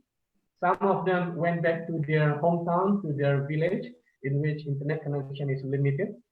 And one of my students told me that he had to climb a tree to get a better connection, and immediately told her not to do that again, because it's very dangerous. And also due to fasting in Ramadan, so participation decreased because of internet connection and also fasting in the month of Ramadan. Other challenges that I observe is that delay and lack or absence of learning support for preceptive teachers, limited institutional support for teacher educators to develop internet literacy skills and ICT relevant pedagogy, and teacher educators mostly left on their own to survive in the profession due to absence or lack of leadership in implementing OLTE. So what I observe in general is that people in the policy maker position at the university or faculty level were not quick enough to make some kind of intervention to support preceptive teachers and teacher educators. We understand that the transition is not easy, as Professor Harbon mentioned, within 10 days, we have to make this transition. But I think we need to attempt to do whatever we can do, especially from the position of policymakers, to support teacher educators and preceptive teachers, because education and learning need to keep going. Maybe in the emergency mode, some trial and error. So this is my last 2 slides. What are the lessons that we can learn from the discussion, some brief discussion about what OLTE is, the classifications are, and some experience from Hong Kong and my own experience here in Sultan Riau. So there are a number of reflections that I would like to share in this presentation.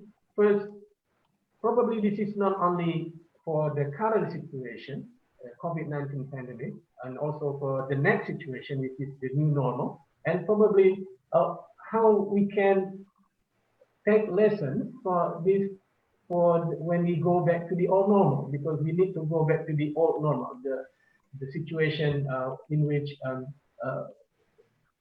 teacher education was implemented before the COVID-19 pandemic, and what are the technological or ICT features that we need to keep as normal, although we do not have COVID-19 anymore. So I'm referring to the words of President Joko Widodo recently when he was in a meeting with the minister. So these are sort of like his words. Extraordinary situation, in this case the pandemic, requires immediate extraordinary measures from policymakers. In the case of the meeting in President Jokowi was the minister at the institutional level to support OLTE. So as I mentioned earlier, this is not easy to shift from face-to-face mode to online mode, but people in the policymakers have the resources, have the budget, have the authority, and they need to take any necessary measures to support, in this case, language teachers, preceptive teacher educators, and teacher educators to do the online language teacher education. However, making the decision to put an SLTE, Second Language Teacher Education program online, is a complex process, which involves many factors that can influence the program's purpose. So this was written in 1918, before the pandemic. Even in normal face-to-face situation, to switch, to shift from face-to-face mode to the online mode is not easy. It requires a lot of consideration. It requires a lot of preparation, let alone when we do this from face-to-face mode to the online mode. So we can understand to some extent the delayed action and measure from policymakers, or maybe also from the teacher educators, to adapt themselves to the online mode of language teacher education. OLTE next, the next reflection is OLTE helps generate more structure to the learning process and facilitates better documentation of learning for further and lesser review. For example, ICT support in management and evaluation of teaching practicum. So this goes back to the discussion about teaching practicum. So I think what we learned from this online language teacher education during the pandemic is that teacher educators are encouraged to be more prepared in terms of preparing their lessons. Especially if we need to do flipped learning, we need to do to provide the reading assignment, the reading materials, the assignments or maybe recording of lectures beforehand before we come to the, let's say, synchronous online meeting using Google Meet or Zoom for discussion and debate about the topic that they have read. So in terms of teaching practicum, I think we can do this online later in the new normal or after the new normal, in which documentation in the form of recording of the student teachers teaching can be used. It is a good documentation for further review to improve their teaching qualification, teaching skill. And the next reflection is the need to build social presence between teacher educators and pre-service teachers and among pre-service teachers. For example, maintaining healthy and constructive communication via WhatsApp group to provide support either academically and psychologically. So language teacher education through the online mode is challenging, and we need to attempt to have what we call social presence, which is not face-to-face but online. So the pre-service teachers feel that they are being supported by the teacher educators, although they are at a far distance.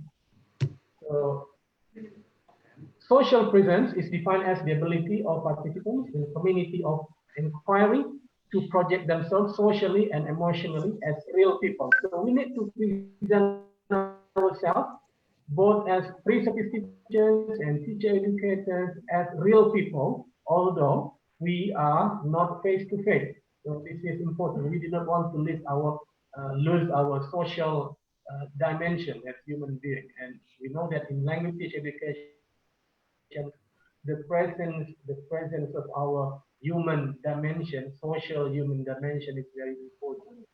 Accommodation of knowledge and skills required for online learning, teaching into OLTE curriculum. So for pre-service teacher education program, this pandemic raised the alarm for them to include more substantial knowledge and skill into the curriculum for the pre-service teachers, because this is not only useful during the pandemic situation, but also after the pandemic situation, in which technology is becoming more and more involved in the preparation of language teaching. And most importantly, we need continuous professional development for teacher education. This is more than ever before becoming an important element of our profession as language teacher educators, the lecturers in university level, to have continuous and regular professional development. I think that is all pretty much of my presentation today. Thank you for your attention, and my apologies for any weaknesses and mistakes. Thank you very much, and I welcome any questions that you might have in the following couple of minutes. Okay. Thank you very much. Assalamualaikum warahmatullahi wabarakatuh. Okay, Mr. Abdul Hadi, the time is almost up, but there is a question from Nurindah Ihsan Nizar. So, which is in the last chat. Let me read. In several regions in Indonesia shows that the curve continues to increase due to the COVID-19 outbreak. In dealing with new normal, in addition to the teachers and students must implement the protocol if face-to-face learning is enforced, but how to prepare effective learning design for new students, especially elementary or secondary level students where they have not yet been able to involve in such blended learning, synchronized and asynchronized. So how do you think about this question? Yes, it was a long question. I'm now searching for the question in the chat room. If you can copy and paste it and put it to the last one, probably I can respond it more properly. Okay, that's the last one. You have already copy and paste? Yes. The beginning, I think. It's from Muhammad Khairi. Yes, okay. Yeah, Muhammad Khairi. All right. So increase due to COVID-19 pandemic.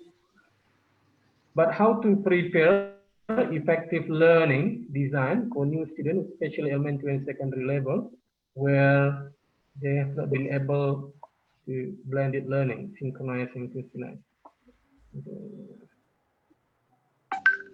So the question is especially for students in elementary school. Yeah, this is a challenging question to answer, I think. Yeah, especially in rural areas, probably, where technology is limited for teaching elementary school students. And we know the socio-economic situation and condition in rural areas, which probably do not support for online learning to take place. So in addition,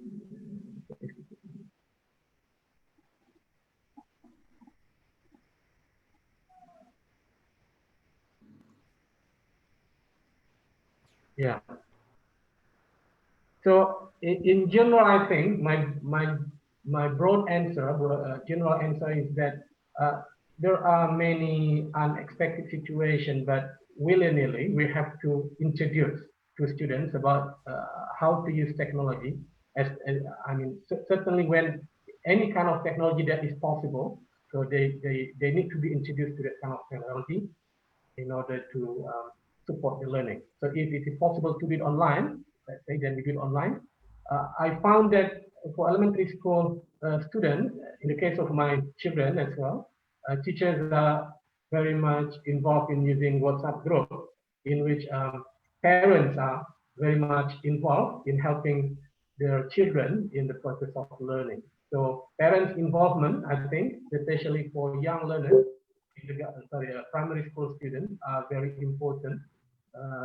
And in this case, of course, teachers, school principals need to communicate with parents at home and about how to support their children's learning, either in the form of face-to-face, following the COVID-19 protocol, or online learning when it is possible.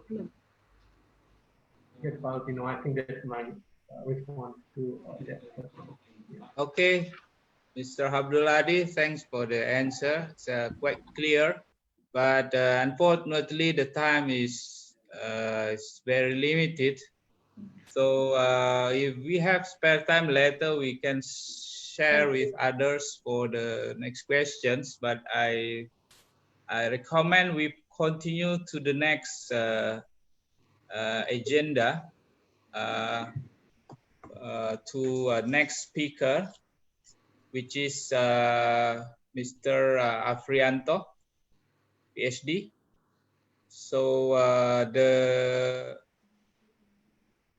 the title of his presentation is dealing with the challenges in ELT during pandemic, some practical ideas before the presentation. So let's hear the biodata of Dr. Afrianto Daud. Let me read the biodata. First, the academic story. So he got his Bachelor of Education from Padang State University. And then he got his Master, Dr. Afrianto, from Monash University, Australia, TESOL International, specific Faculty of Education. The same university, he got his PhD in Teacher Education from Monash University, Faculty of Education, with the thesis title, Constructing Professional Identify Through Teaching, Practicum, and Indonesian Case Study of Pre-Service English Teachers. Okay, that's about the academic history. And I think that's the time, it's the time for you, Dr. Afrianto Daud, SPD, MED, to present. Okay, thank you, Dr. Alpino. Can you hear my voice? Very clear. Okay, thank you. All right, Assalamualaikum warahmatullahi wabarakatuh. Good afternoon, Bapak, Ibu, all my colleagues, Professor Lesley Harbon, and also Professor Joko, if you are still here. Okay, I'm very happy to see all of you here today, this afternoon. So in my last session, mostly I'm going to share my my practice or thing that I've done in my class during this pandemic or during this new normal in regarding the issues or difficulties that we have in teaching English. So basically, I'm not going to talk much about theories, but I'm going to share some practical ideas as well as some teaching resources that I've used that would probably useful for you as well as English teachers. Okay, we all know that we are now living in a very difficult situation. So Corona has disrupted our life, and thousands or even millions of schools in the world are now closed down physically. But remember, although the schools are physically closed, but actually education are not closed. School buildings are closed indeed. The teachers and staff are working harder than ever. I got this interesting quote from a friend posted in his Facebook. I don't know who says this, but seems to me from Yes. And I think for me, this is true. Yeah, although our schools are now closed, but teaching and learning are still going on, and we are now working harder than ever. Do you agree with me? I hope you are agree with me. One of the reasons why teaching and learning is now harder than before, because today online learning is a must. It is no longer an option. Okay, it is a must, and we are now like shocked. Yeah, the world is now shocked because of this very sudden shift. And Prof. Lesley has also mentioned the situation in Australia, and I think almost every country in the world are now a bit shocked with this very sudden shift to online learning. Yeah, online learning is not really a new thing, actually. We know that. But when we are forced to do online all the time, of course, we are probably a bit shocked, not to say not ready. So the question is, what should we do? My short answer for this question is moving forward. Okay, let's keep moving forward, keep learning, do the best thing that we can do to help our students learn. And I think there are some suggestions, general suggestions for all of us. The first one is, let's be aware of the changes around us. I got a good quote from Chamberlain, although his original quote is actually about the internet things. He mentioned education is evolving due to the impact of the internet, but I add a new term there, that education is now evolving due to the impact of pandemic. So the point is, we cannot teach our students in the same manner in which we were taught. Change is necessary to engage students. I think regarding, in relating to the topic of, or the theme of our conference today, learning revolution and new normal, I think there are some big changes now happening in our education. I put quotation in all of the phrases to indicate that they are actually not entirely new, but we'll do more, I think, than before. For example, during pandemic, we have to have new mindset, as I have mentioned before, because situation is now different. And I think also we have to have new approach, as also Prof. Lesley mentioned, that students are now going to be more independent, and then will be less teacher-centered, it's going to be more student-centered. And even I would suggest today, we also need actually what we call by new normal curriculum. Yeah, because the situation is different and our existing curriculum was developed in different situation. I think we cannot really follow the existing curriculum. I would suggest to all principals around the world to think their new normal curriculum by considering their own situation, by considering the student situation, for example, and as well as the teacher's situation in their own schools. So I would suggest today, because of teaching is more independent done by the students, I would suggest to put more in our curriculum during this new normal is related to study skills, for example. So how can students study by themselves? How can they search effectively, for example, in the internet? Because when the student use the internet, actually they can access lots of learning resources by themselves, as well as far as they are equipped with effective search skill, for example. And I think I would also suggest to all of us to put skills. How can we survive during life?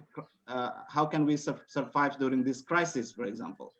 Because for me, again, the existing curriculum, yes, of course, we still use it, but there are some content of the curriculum now that we cannot really follow. So I think we need to adjust our curriculum today. Of course, there is a new, we need a new media, especially the massive use of digital media. We have talked much about this in many other seminars or webinars. We also need new pedagogy. Especially, I would like to emphasize on the parents' involvement, because most of the time now our students are now at home. I think we need to find ways how can we involve parents significantly during teaching and learning process, especially in taking care of students at home during their learning time, for example. And also new assessment. Yeah, I think I would, in my case, most of the time I use authentic assessment to assess my students' learning progress. So because, yeah, authentic assessment for me is more reliable in this kind of situation. Yeah, so for example, I ask my student to perform something, record it in using video and put it in their social media, put it in their Instagram, for example, or post it in their YouTube, and I can see their performance. For example, in my speaking class, so I asked them to record the performance and put it in the social media so I can see their performance, yeah, during the technology. Okay, these are some issues I think regarding the changes that we are now dealing with. And the second one, because this is like a sudden shift, I would suggest all of us to be a fast learner at the same time, especially in dealing with technology issue. Maybe some of us are still technologically shocked.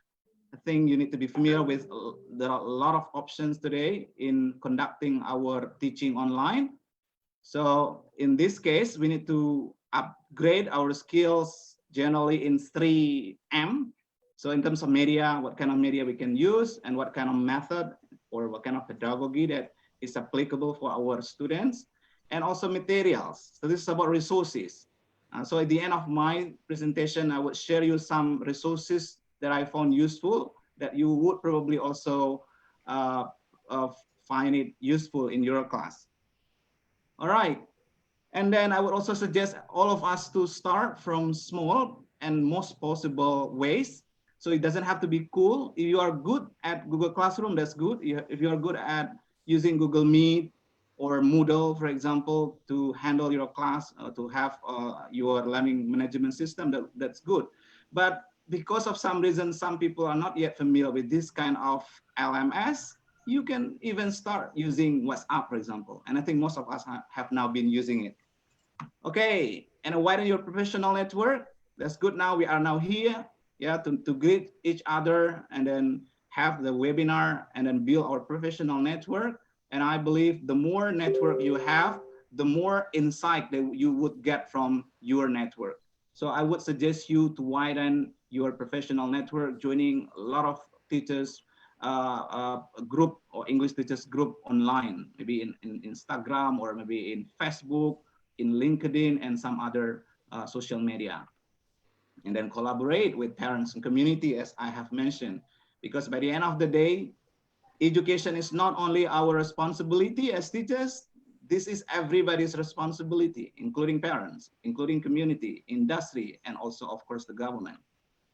Okay, in the future, we don't know, this pandemic will end. Of course, I think everybody also need to develop their e-learning system. So at the moment, as I said, you can start by a simple and most possible media that you can use like WhatsApp. But of course, in the long run, you cannot rely on WhatsApp all the time. So you need to have your own e-learning system. Maybe you need to start developing your learning management system in your school, for example. Yeah, there are some free LMS, as we know. Yeah, Google Suite, for example.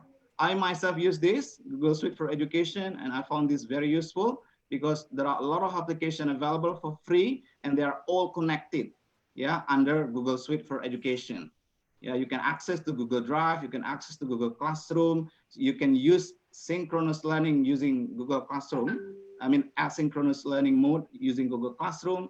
But if you want to use synchronous, you want to have video conference, you can, in 1 second, you can go and move to Google Meet, for example. So for those who are not familiar yet with Google Suite, I really highly recommend you to explore this. There are a lot of tutorial in YouTube that you can watch by yourself, how to start your classes in Google Classroom, how to use Google Doc, how to use Google Form for your exam, for example. There are a lot. So that's why I'm suggesting you and myself to be a fast learner. Keep learning, keep moving forward. Yeah, you don't have to wait for workshop available. You can workshop for yourself in front of your laptop at home. And there are some recommended sites that you can visit. I think I found these websites are useful. If you are teachers in Indonesia, I suggest you to visit this website, Guru Berbagi Kemdikbud Go ID. This website is like a learning hub developed by the government for all teachers in Indonesia to share their best practices during this pandemic. You can find ideas, for example, how to develop your lesson plan in the context of pandemic. You can also develop your own teaching materials. So I suggest you to explore this website. And for lectures, I suggest you to explore this website. And also found this link is very useful because it compiles, there are lots, heaps of links for free educational site or educational application that you can use for your teaching. So there are lots actually we can use at the moment for our online learning. And specifically to the context of English teaching, I would share you some website that I found useful to use in our classroom in teaching English, speaking, listening, reading, writing, and other skills. The first web that I've once used and I found is interesting is this one, Storybird. So this is actually a paid website, but you can also register for free. And using this web, you can ask the student or you can teach the students to develop their writing ability as well as the reading ability. They can collaborate with thousands of students around the world, depending on their levels. They can also improve their reading skills because before they write, they can read other stories, yeah, in the Storybird. Maybe some of you have been familiar with this website.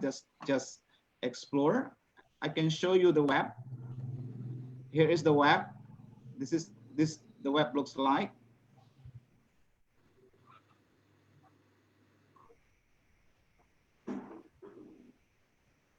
Okay. So in the web, basically it's for reading and writing. So students can collaborate writing with other students all over the world. They can read students' writing and at the same time they can also write their own writing.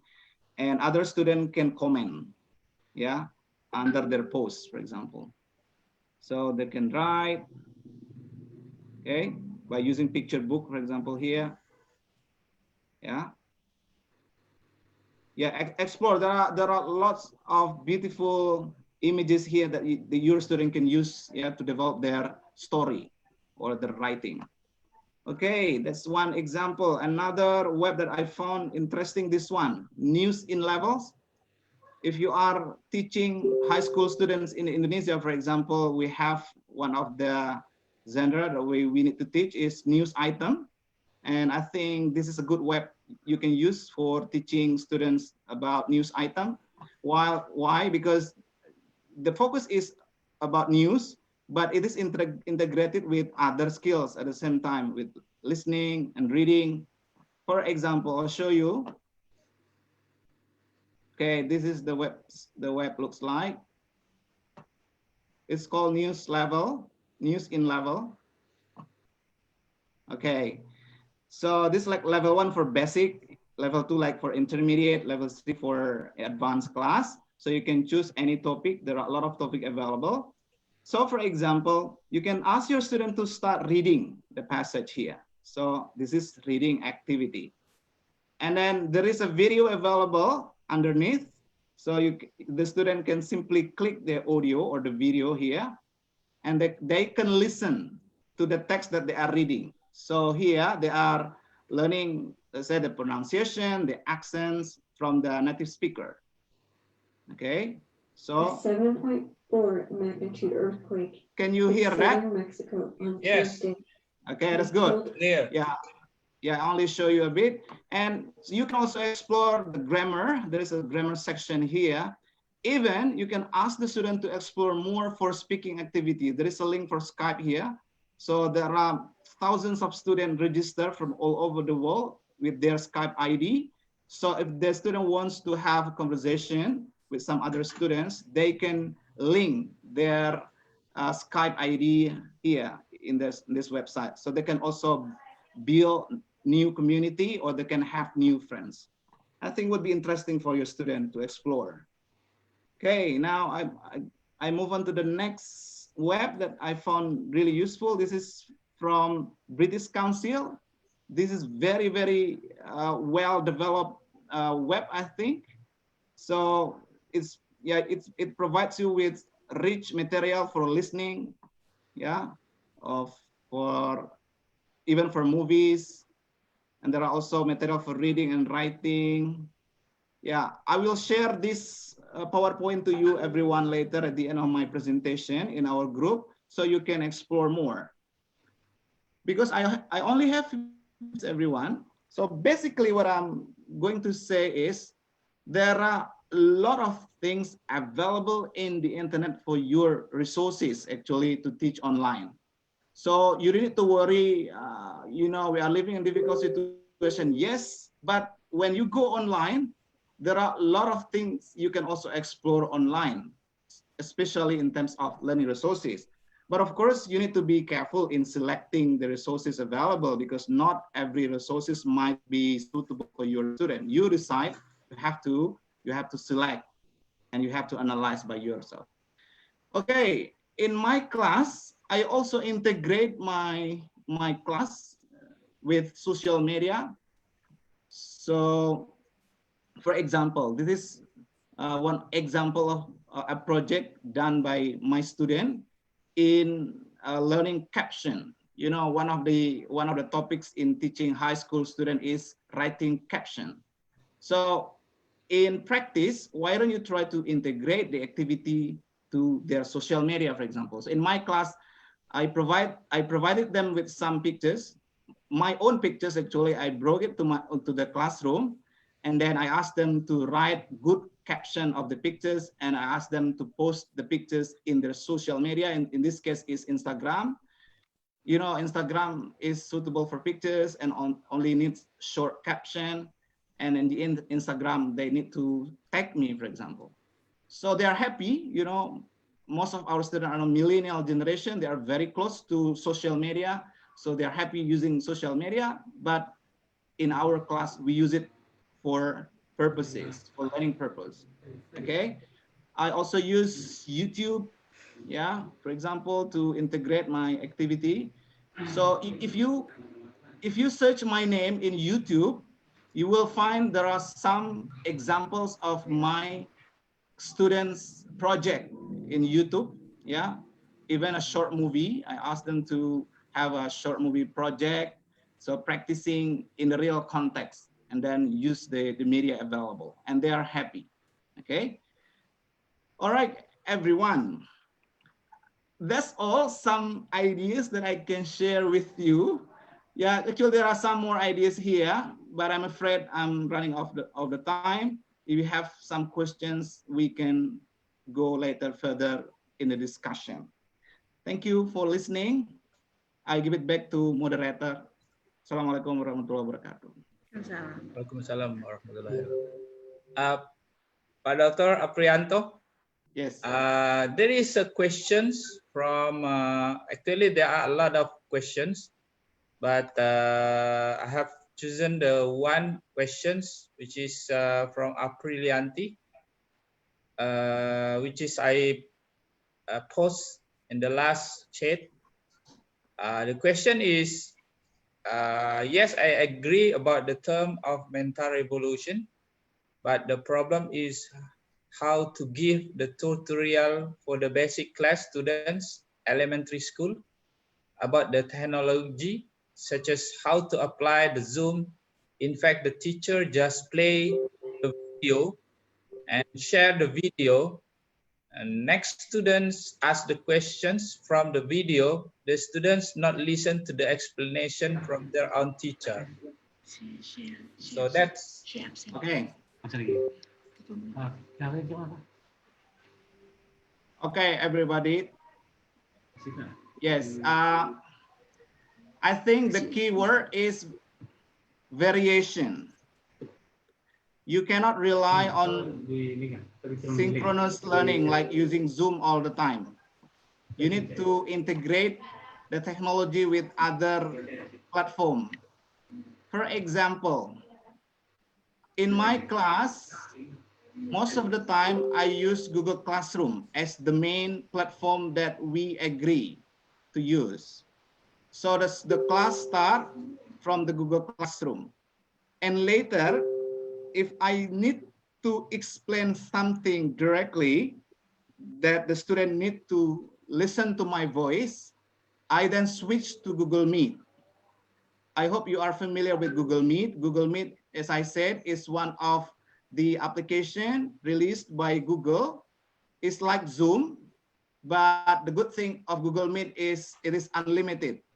So Zoom, for free Zoom is only 40 minutes, right? But Google Suite, I mean Google Meet in this case, it is unlimited. So for example, look at my class here. These are all my classes in Google Classroom.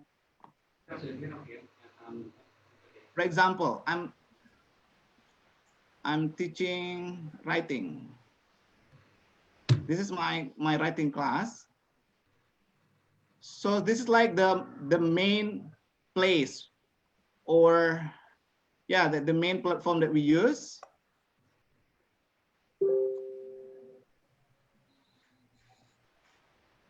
Okay, look, this is my start, right? This is my start. So we start here. So I'm greeting my students. So I didn't start with Zoom immediately. And then I also provide them some link that they can learn by themselves. Remember, in online learning, we encourage students to study independently. So you don't have to be, as Professor Lesley, you don't have to be, the main source of learning. You have to make use of students as the learning source. And also there are a lot of sources online that you can use. So instead of asking your student to listen to you, why don't you just provide them some material and ask them to learn by themselves first, as I have done here. So today we are going to discuss how to avoid plagiarism in your writing. Please first read the following link. So I provide the link and they try to learn and understand by themselves. And after that, and I ask, how is it going? Have you finished reading? Do you understand? And then now we're starting discussion. Yeah, if there is a question, look, there is a question here. So I try to answer the question here. And then, but sometimes I switch to Google Meet. So if I want to switch to Google Meet, I can just click here, the class. You know, the problem when you rely on Zoom and other synchronous learning mode, there are always students who cannot join your class real time because of network Yeah, because of the internet connection. Yeah, this is the link of Google Meet, everyone. So I can just simply mention, okay, everybody, after 5 minutes, please everyone join to Google Meet. So please, I'm waiting for you in Google Meet. So everybody can simply click this. And of course, I am as the teacher also clicking that link. Now we are meeting here in our video conference in Google Meet. They are all integrated, yeah? So I'm showing this to you in case you're not familiar with Google Meet or Google Suite for Education. I highly recommend you to explore this. These are all free. So now we are now in video conference. My camera is now starting. So everybody now later can join my class here and they know the link, for example. Okay, so back to the questions. It takes time, of course, to be familiar first with the technology.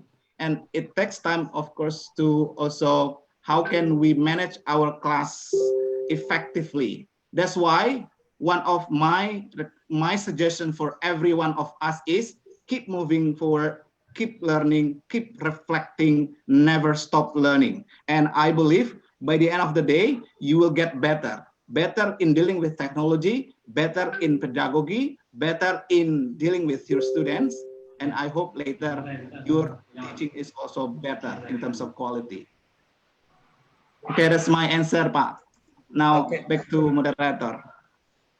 Okay, thank you, Mr. Afrianto.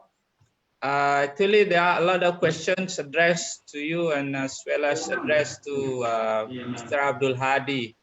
But I think that I have chosen one, which is quite similar with other questions, which is I placed in the last chat from Aziza Batubara. She asked, as far as you are concerned, what some crucial things we need to be aware of when doing our online learning.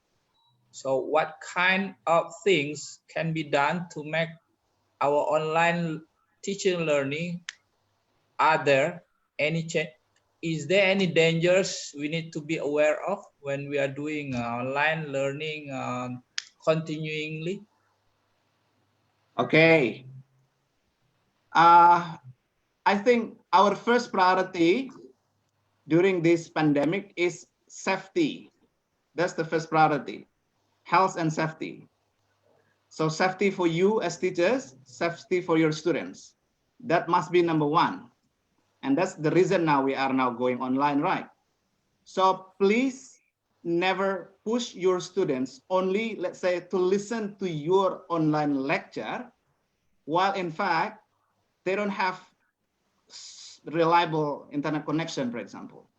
Because I've heard a bad news. I have to validate the news, but I've heard that in a place somewhere in Indonesia, there was a student, falling down from the tree. Why? Because he is living in remote area with very limited connection, and his teacher posts an assignment, and the assignment has to be done in a certain time, and he doesn't want to miss the assignment. So he forced himself to find a network, and the only option that he can do is climbing the tree. And unfortunately, he fell down. And we don't want it to happen again. Okay, so safety is number one. And the next one is, I think it is also about being emphatic to our students. We cannot standardize our students at the moment with the same standard, with the same, let's say, with the same expectation. In my case, if I go online, let's say if I do a synchronous learning using video conference, for example, I will understand some student might miss my class because of the network. It doesn't matter for me. What would I appreciate more is when they try to connect and they cannot connect, and then they communicate it with me. Yeah, some student text me and say, "Excuse me, sir, I've tried to connect with your class, but I couldn't because of the network." And I say, "No problem at all. I understand the situation."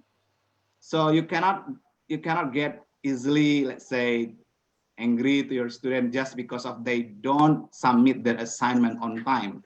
You need to be really personalized in this case. You need to ask them what's happening. Okay, what's happening. In my class, I was really sorry with my student. Yeah, I'm telling you this the true story. In my last semester, one of my students got failed in my class because there was no information at all. And I look at her portfolio in my Google Classroom. So she never posted, she never submitted the assignment, and she didn't attend the final exam. So no information at all. But by the end of the semester, I have to, I have to submit the final score of every student. And I have to put her fail because no score at all. But after, the score submitted, I got contact with her and asking her what was happening. I know you were a good student. You always do your work on time before, but what was happening last semester? And her answer was really shocking with me. I was not well, sir, for almost 2 months. And it was like COVID, But the thing is, we couldn't go to hospital because of our situation in a remote area. So I only did self-isolation. And then I was really sorry to hear that. I didn't know. If I knew that you experienced this, I would consider your score, for example. So that situation, Ibu Bapak, and that is now what we are dealing with. So come back to Aziza's question, what is more important? Safety, health is more important.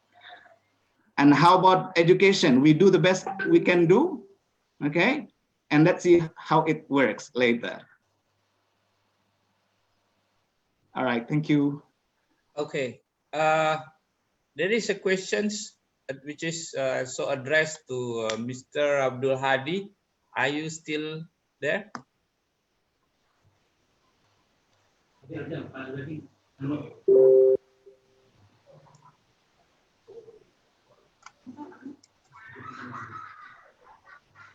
Mr. Abdul Hadi?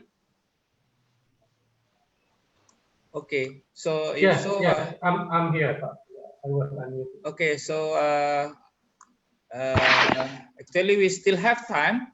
So we would like to share a question which was not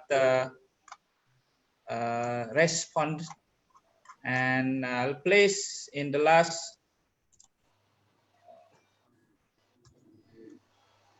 which is addressed by Suchi about the OLTE.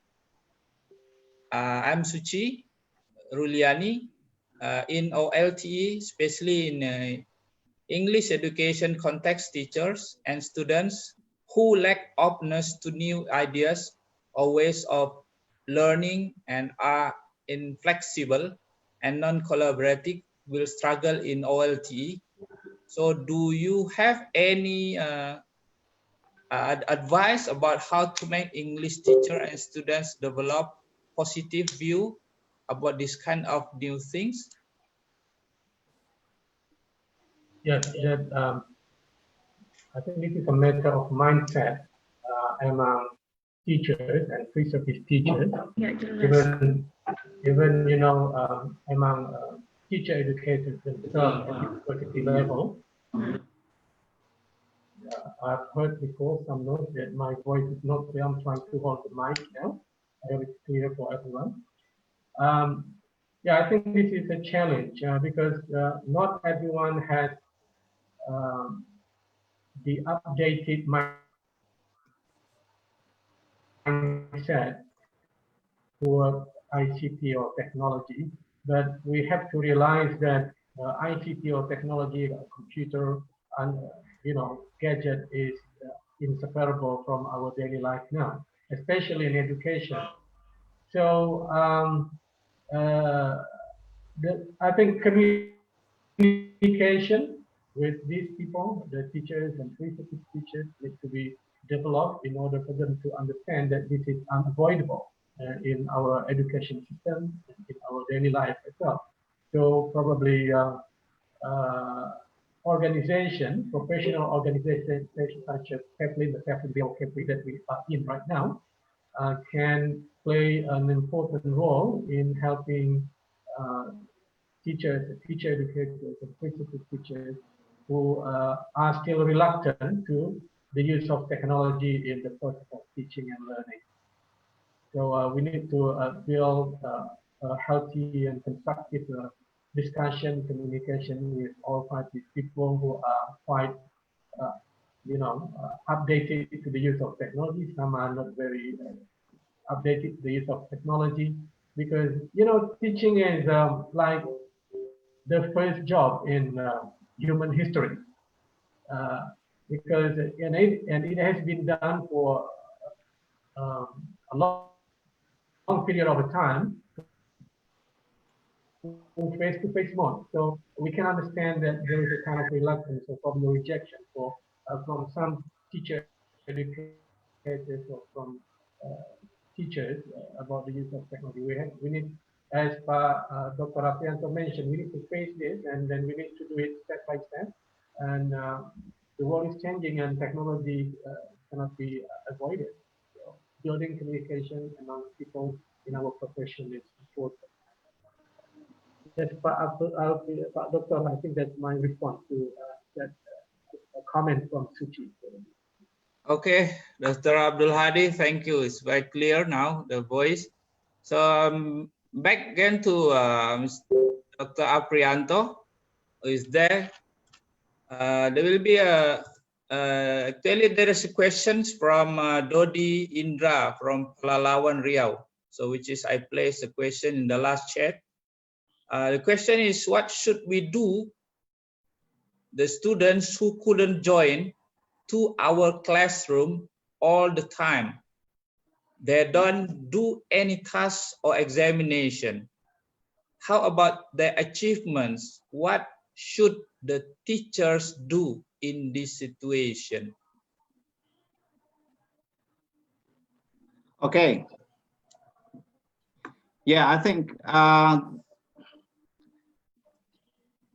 the most important thing that you need to do as teachers need to double check why the student never attend your class, for example. You have a parent's contact, I think. School must have a parent's contact number. If the student never be in your class, let's say once, twice, and all the time, you can coordinate with your school office and try to communicate with parents what's happening. Maybe your student is in need, something like maybe they are in trouble. We don't know. So don't jump to conclusion that your students are lazy, for example, because everybody might have their own problem during this difficult situation. So try to communicate as intensive as possible with student or with parents. I think parent is the most important thing in this case. Okay, that I think my general suggestion for you. And after coordinating with parent, I hope you will find the answer why the student never be in your class.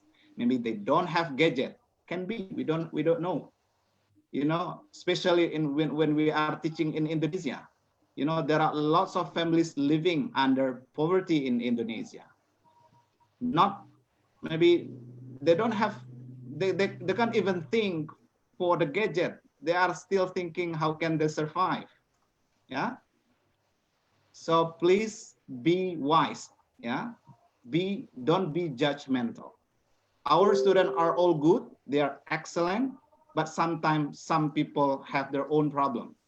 And we need to be empathetically communicating with them or with their parents. I think that's all my suggestion, Pak Alpino. Okay, thank you, Dr. Afrianto. So some other questions coming from English teacher as well. They are more interested on the how to be involved effectively with the online situation. So I'm reading another questions from Eka Melati, addressed to you, Dr. Afrianto, which is I placed post again in the last part of the chat. I'm Aika from Duri. I have a problem during teaching online. How to guarantee that the assignment given by teacher well done by the students herself or himself?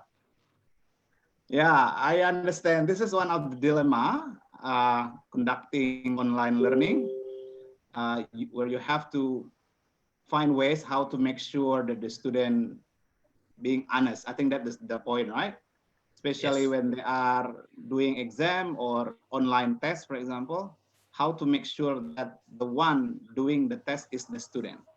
And yeah, this is a big dilemma, I know.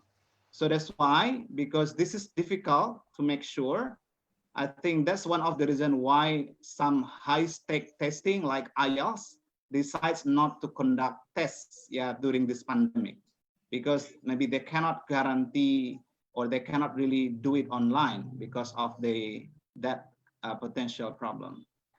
But one thing that you can do is try to communicate well with students to build what we call the mutual trust. So you try to trust your students and your students trust you as their teachers. So mention that I know I cannot really see you there, but remember, we are religious people, for example, we are all Muslim. Allah must know whatever you are doing. You can lie to me, but you can't lie to God. Yeah, you can do something like that. Mm-hmm. I think that's what some of teachers done for my kids. You know, I have 3 school-age children. They're doing online tests, and that's what the teacher reminds them at the beginning of the test. Okay. Okay, but maybe we cannot do it 100%, but I think this is a good, also this is a good test, or this is a good process to build mutual trust. Yeah, you can also suggest students. I actually don't really see the result of your test, for example, in terms of being honest or integrity in test. I always remind my students in class when they are conducting or when they are doing a test, what I appreciate more is the process, not the result, not the product. So please be honest, okay, never cheat. Once you are committed cheating and then I know it, I apply what I call by zero tolerance cheating, zero tolerance for plagiarism, for example. So after reminding students like this, but they still do it, and we can prove it that they commit cheating, in my class, I applied zero tolerance. I will fail the students, okay? But yeah, at home, we can't really do it, okay? But the idea probably is also collaborate with parents again. So before the test, maybe you have your parents group and you communicate with all parents, Bapak Ibu, tomorrow is our semester test start. We really expect your collaboration in making sure that the test is going well at home. We believe you, we trust you, and then we hope you can make sure the process is running normally, for example. Yeah, there are a lot of ways probably you can try. Yeah, at least you try. Yeah, you keep try the best thing that can work with you. All right, that's my general answer probably to the question. Okay, Dr. Afrianto. The house, is there any time left? Yes, still have, Pak. Okay, so actually there is a last questions, which is similar to what you have been answered, but I think it is specific to ask how to invite parents in the Google Meet for the elementary students for the higher class it. So it means involve parents in chatting or for online activities.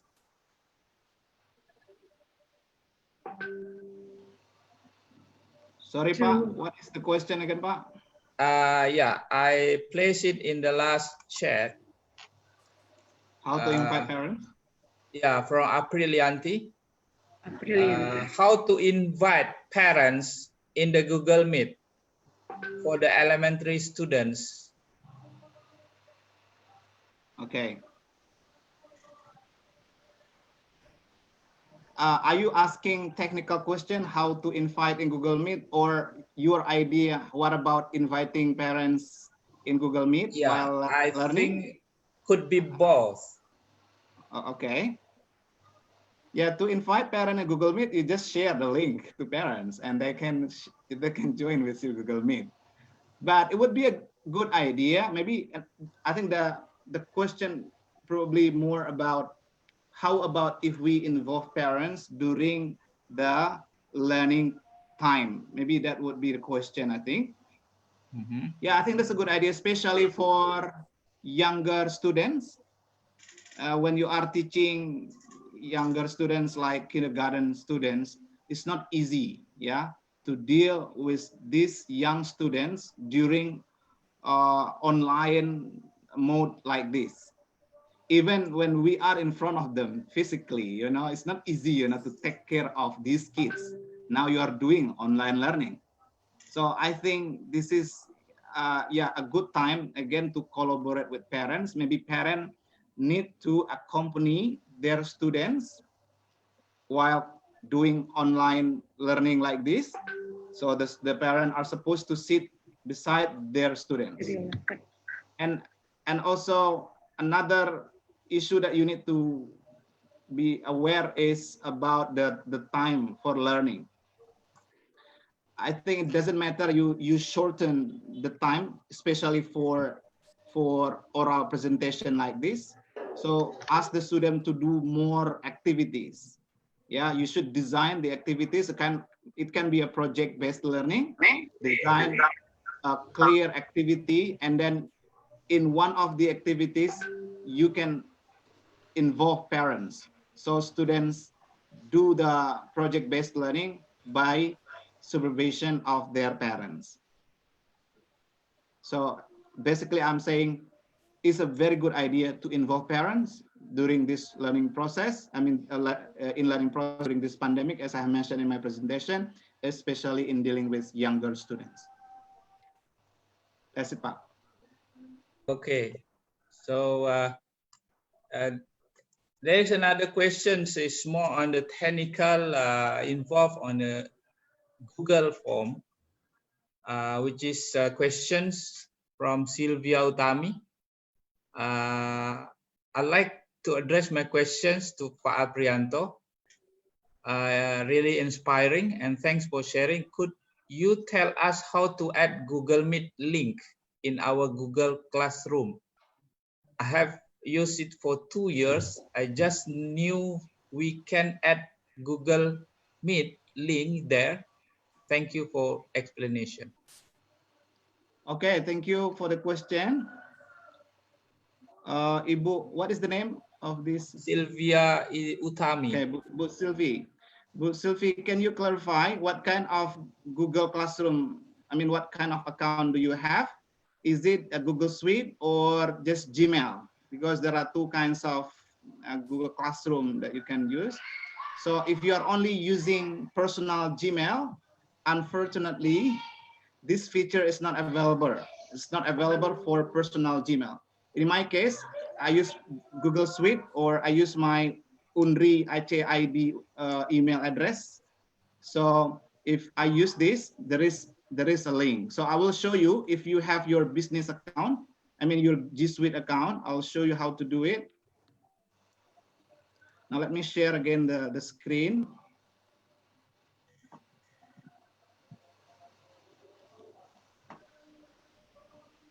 Okay.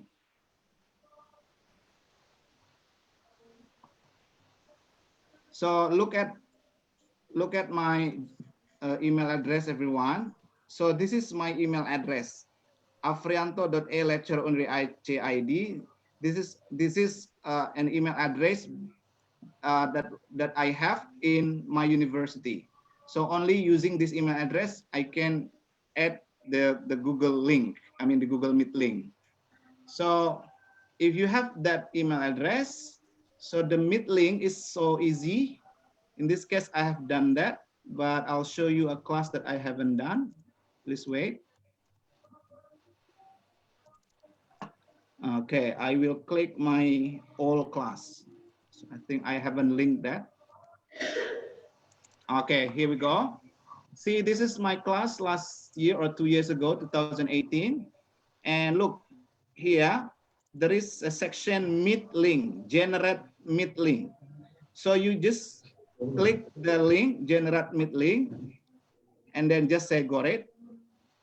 And then again, generate meet link, and then click this. Click generate meet link. And then you have two options here. Do you want it visible to student or not? If you don't want, you click this. So the link is only visible for you as the teacher. But if you want it visible, you click this and then save. And then in a second, the link is now generated. Here we go. This is the link. So what does it mean by visible to students? Everybody knows that this is the link. By login to their classroom, they know it already. So you simply say to the student, guys, after 10 minutes, please join to Google Meet. So everybody click this link. And then tomorrow, you want to say it again, or you want to meet the student in Google Meet again, you can just simply say, okay, after 5 minutes, let's meet in Google Meet. So everyone go to this link again. So this is the good thing by generating link in your class. You don't have to create again the link all the time, because if you do it separately from Google Meet, you have to do it all the time. Every time you want to have a video conference, you have to create a new link, but not by this way. I hope it is clear. Thank you. Okay, Dr. Afrianto, again, actually there is a questions which is from Rindu in the last part. One more. Okay, one more. The last questions related to the Google Suite and previous questions.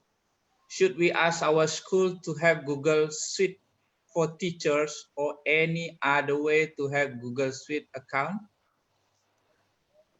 Okay. I don't know that detail, how to have Google Suite, but I believe it should be based on institution. So your institution or your school should register on behalf of your school. So I think you can just search how. Let me try to search it for you. How to have G Suite account. Okay.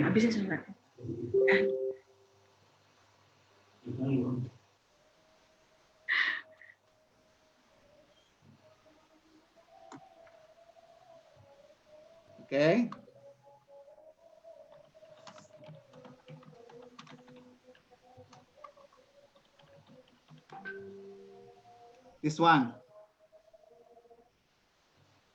And I believe there is an answer here in this link.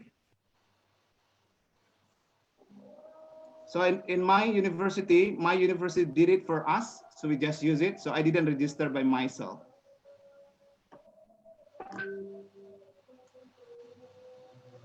Okay, come here.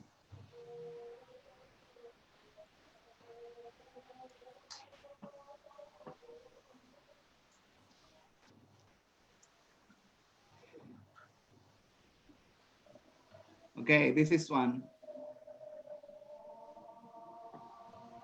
You try to read this link later. I will post it in our chat and try to learn by yourself. So we are practicing learner center now. I don't have to answer all the questions first. You can also try to answer the question by yourself by playing with the search engine. That's part of digital literacy, right? Okay. Yeah, so there are a lot of questions that you can simply ask Professor Google, everyone. Okay, this is the link.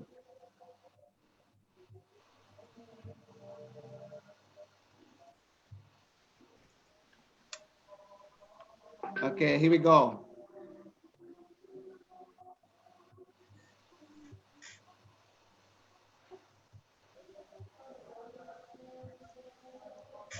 Yeah, it's a bit slow here. Okay, here we go. That's the link. So please read the link later. I believe you can get the answer from the link. Okay, by the way, there is a question. Do we have the group? Yes, we suggest you to join our TEFLIN Telegram discussion group. I think we have shared the link in your email with the email. So we will also post the PowerPoints later in that group. So if you don't join the group yet, we are encouraging you to join the group. You can also use the group as our professional network as well, and share best practices that you have in your own school. So we try to help each other. That's the point of widening our professional network. Thank you, Professor Alpino. Okay, thank you, Dr. Abdul Hadi. Thank you for Dr. Abrizal. Thank you for the Prof. Lesley. Afrianto, Daud. Afrianto, sorry. And Abrizal. thank you for the Prof. Lesley. And I think the time is up, and all the explanation is very fruitful and also input for me as well as a moderator. Thanks for all the presentation and response, and all the time I'm giving to the host, Miss Ardia, MPD. Okay, thanks for Pak Alpino. Okay, the webinar is almost end. Yeah, so we are really thank very much to Professor Lesley Harbon as an invited speakers, and also Bapak Profesor Dr. Joko Nurkanto NPD as the President of TEFLIN Indonesia, and also we TEFLIN Riau-Kepri Organizing Committee, and the last all the delighted participants who is joining this webinar. Thank you for your joining. Okay, see you on the next TEFLIN International webinar, and thank you very much. Yeah. So, Assalamualaikum warahmatullahi wabarakatuh. Waalaikumsalam. Warahmatullahi wabarakatuh. Okay, good afternoon all. Okay, thank you everyone, and Thank all my you. friends as well. Good to see you. Yeah, all my friends, nice to see you in webinar. Okay. Sorry, cannot respond the chat because we are handling Okay, the host, the programs. Yeah, thank you all the committee. Thank you for the audience. Thank you for Prof. Lesley, Pak Joko, and all others. Thanks to my friend. Waiting for the next webinar. We will announce when. Okay, after this. Pak Alpino already missing. Thank you for the moderators, all hosts. Yeah.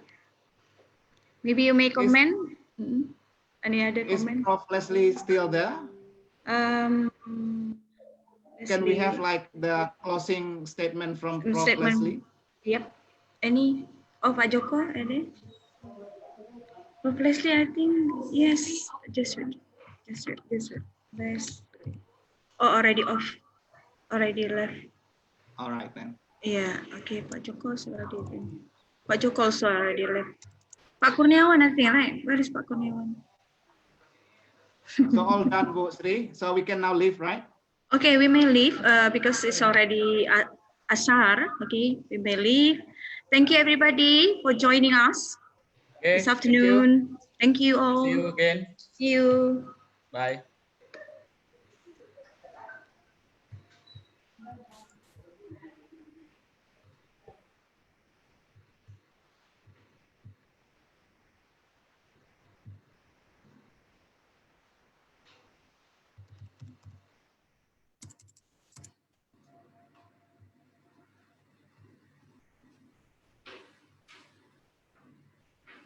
Sertifikat dah semua ya?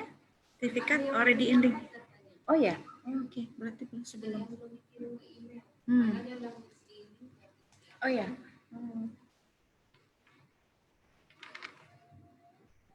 Mungkin belum semua kan siap kan? Nggak semua siap kan? Belum siap.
So 100 over online in our program. So 100 over in our program. Masih ketemu. Mereka masih unmute kan, jadi kita aja yang unmute. Only the committee.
Jalur pasti kuliah merupakan jalur seleksi masuk Unila tanpa tes loh.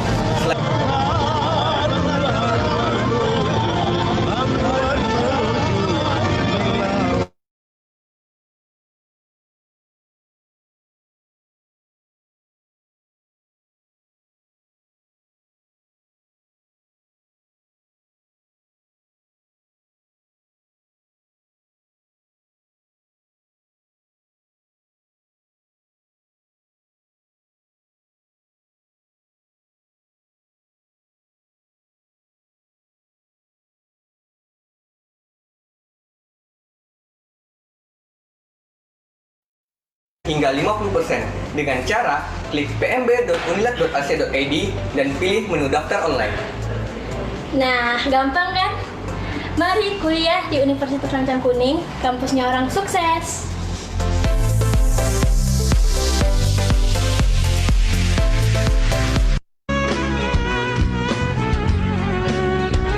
Hingga 50% dengan cara klik pmb.unilat.ac.id dan pilih menu daftar online. Nah, gampang kan?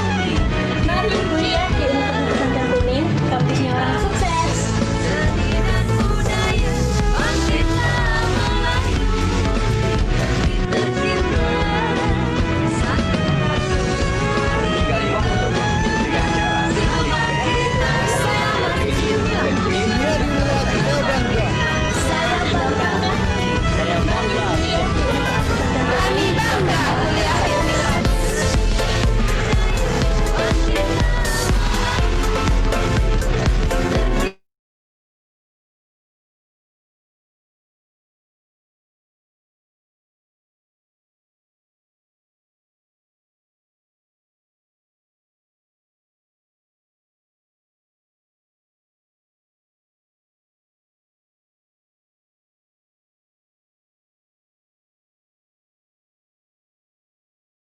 Tanpa tes loh. Selain itu, ada diskon pengembangan hingga 5. Kampusnya orang sukses.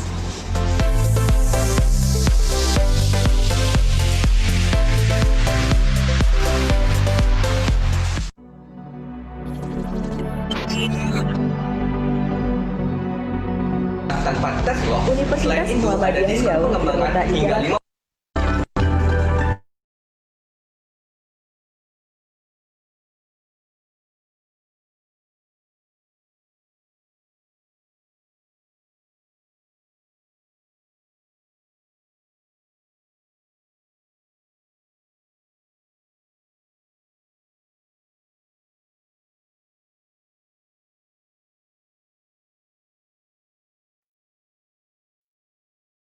Tuanku Tambusai dan berdiri pada 5 Juli 2008 dan telah terakreditasi B dari Ban PT. Dengan 8 fakultas dan 22 prodi, UMRI berkomitmen akan memberikan pendidikan terbaik dengan biaya terjangkau. Fakultas Hukum, Fakultas MIPA dan Kesehatan 2008 dan telah terakreditasi B dari Ban PT. Dengan 8 fakultas dan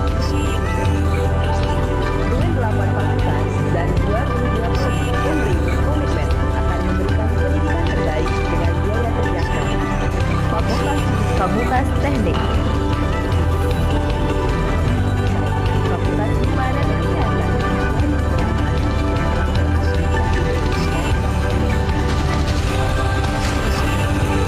Fakultas Keguruan dan Ilmu Pendidikan,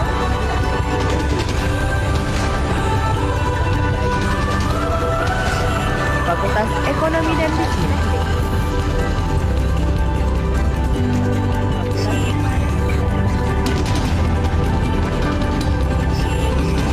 Fakultas Studi Islam, Fakultas Keguruan dan Ilmu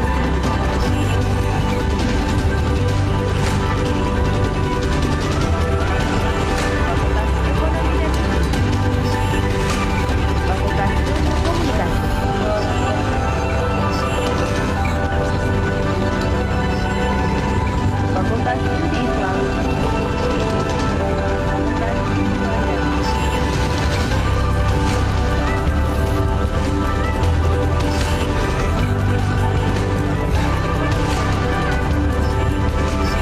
Fakultas Ilmu Komputer,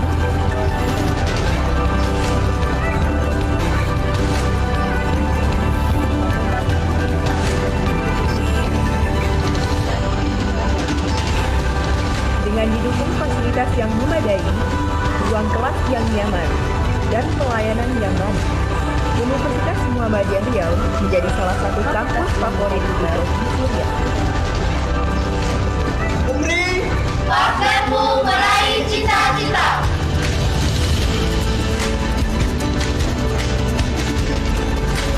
Dengan didukung fasilitas yang memadai, ruang kelas yang nyaman, dan pelayanan yang ramah. Universitas Muhammadiyah Riau menjadi salah satu kampus favorit di Provinsi Riau. UMRI,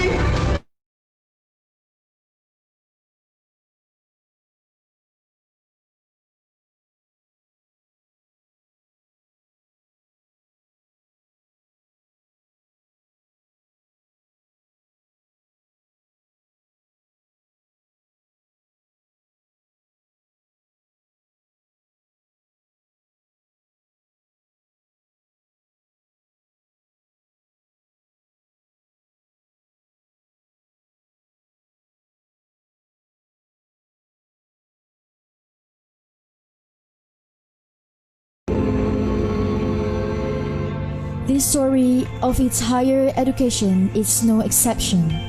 Established in the land of Malay culture, Universitas Islam Riau continues to develop and to produce highly qualified scholars with Islamic values and good morals.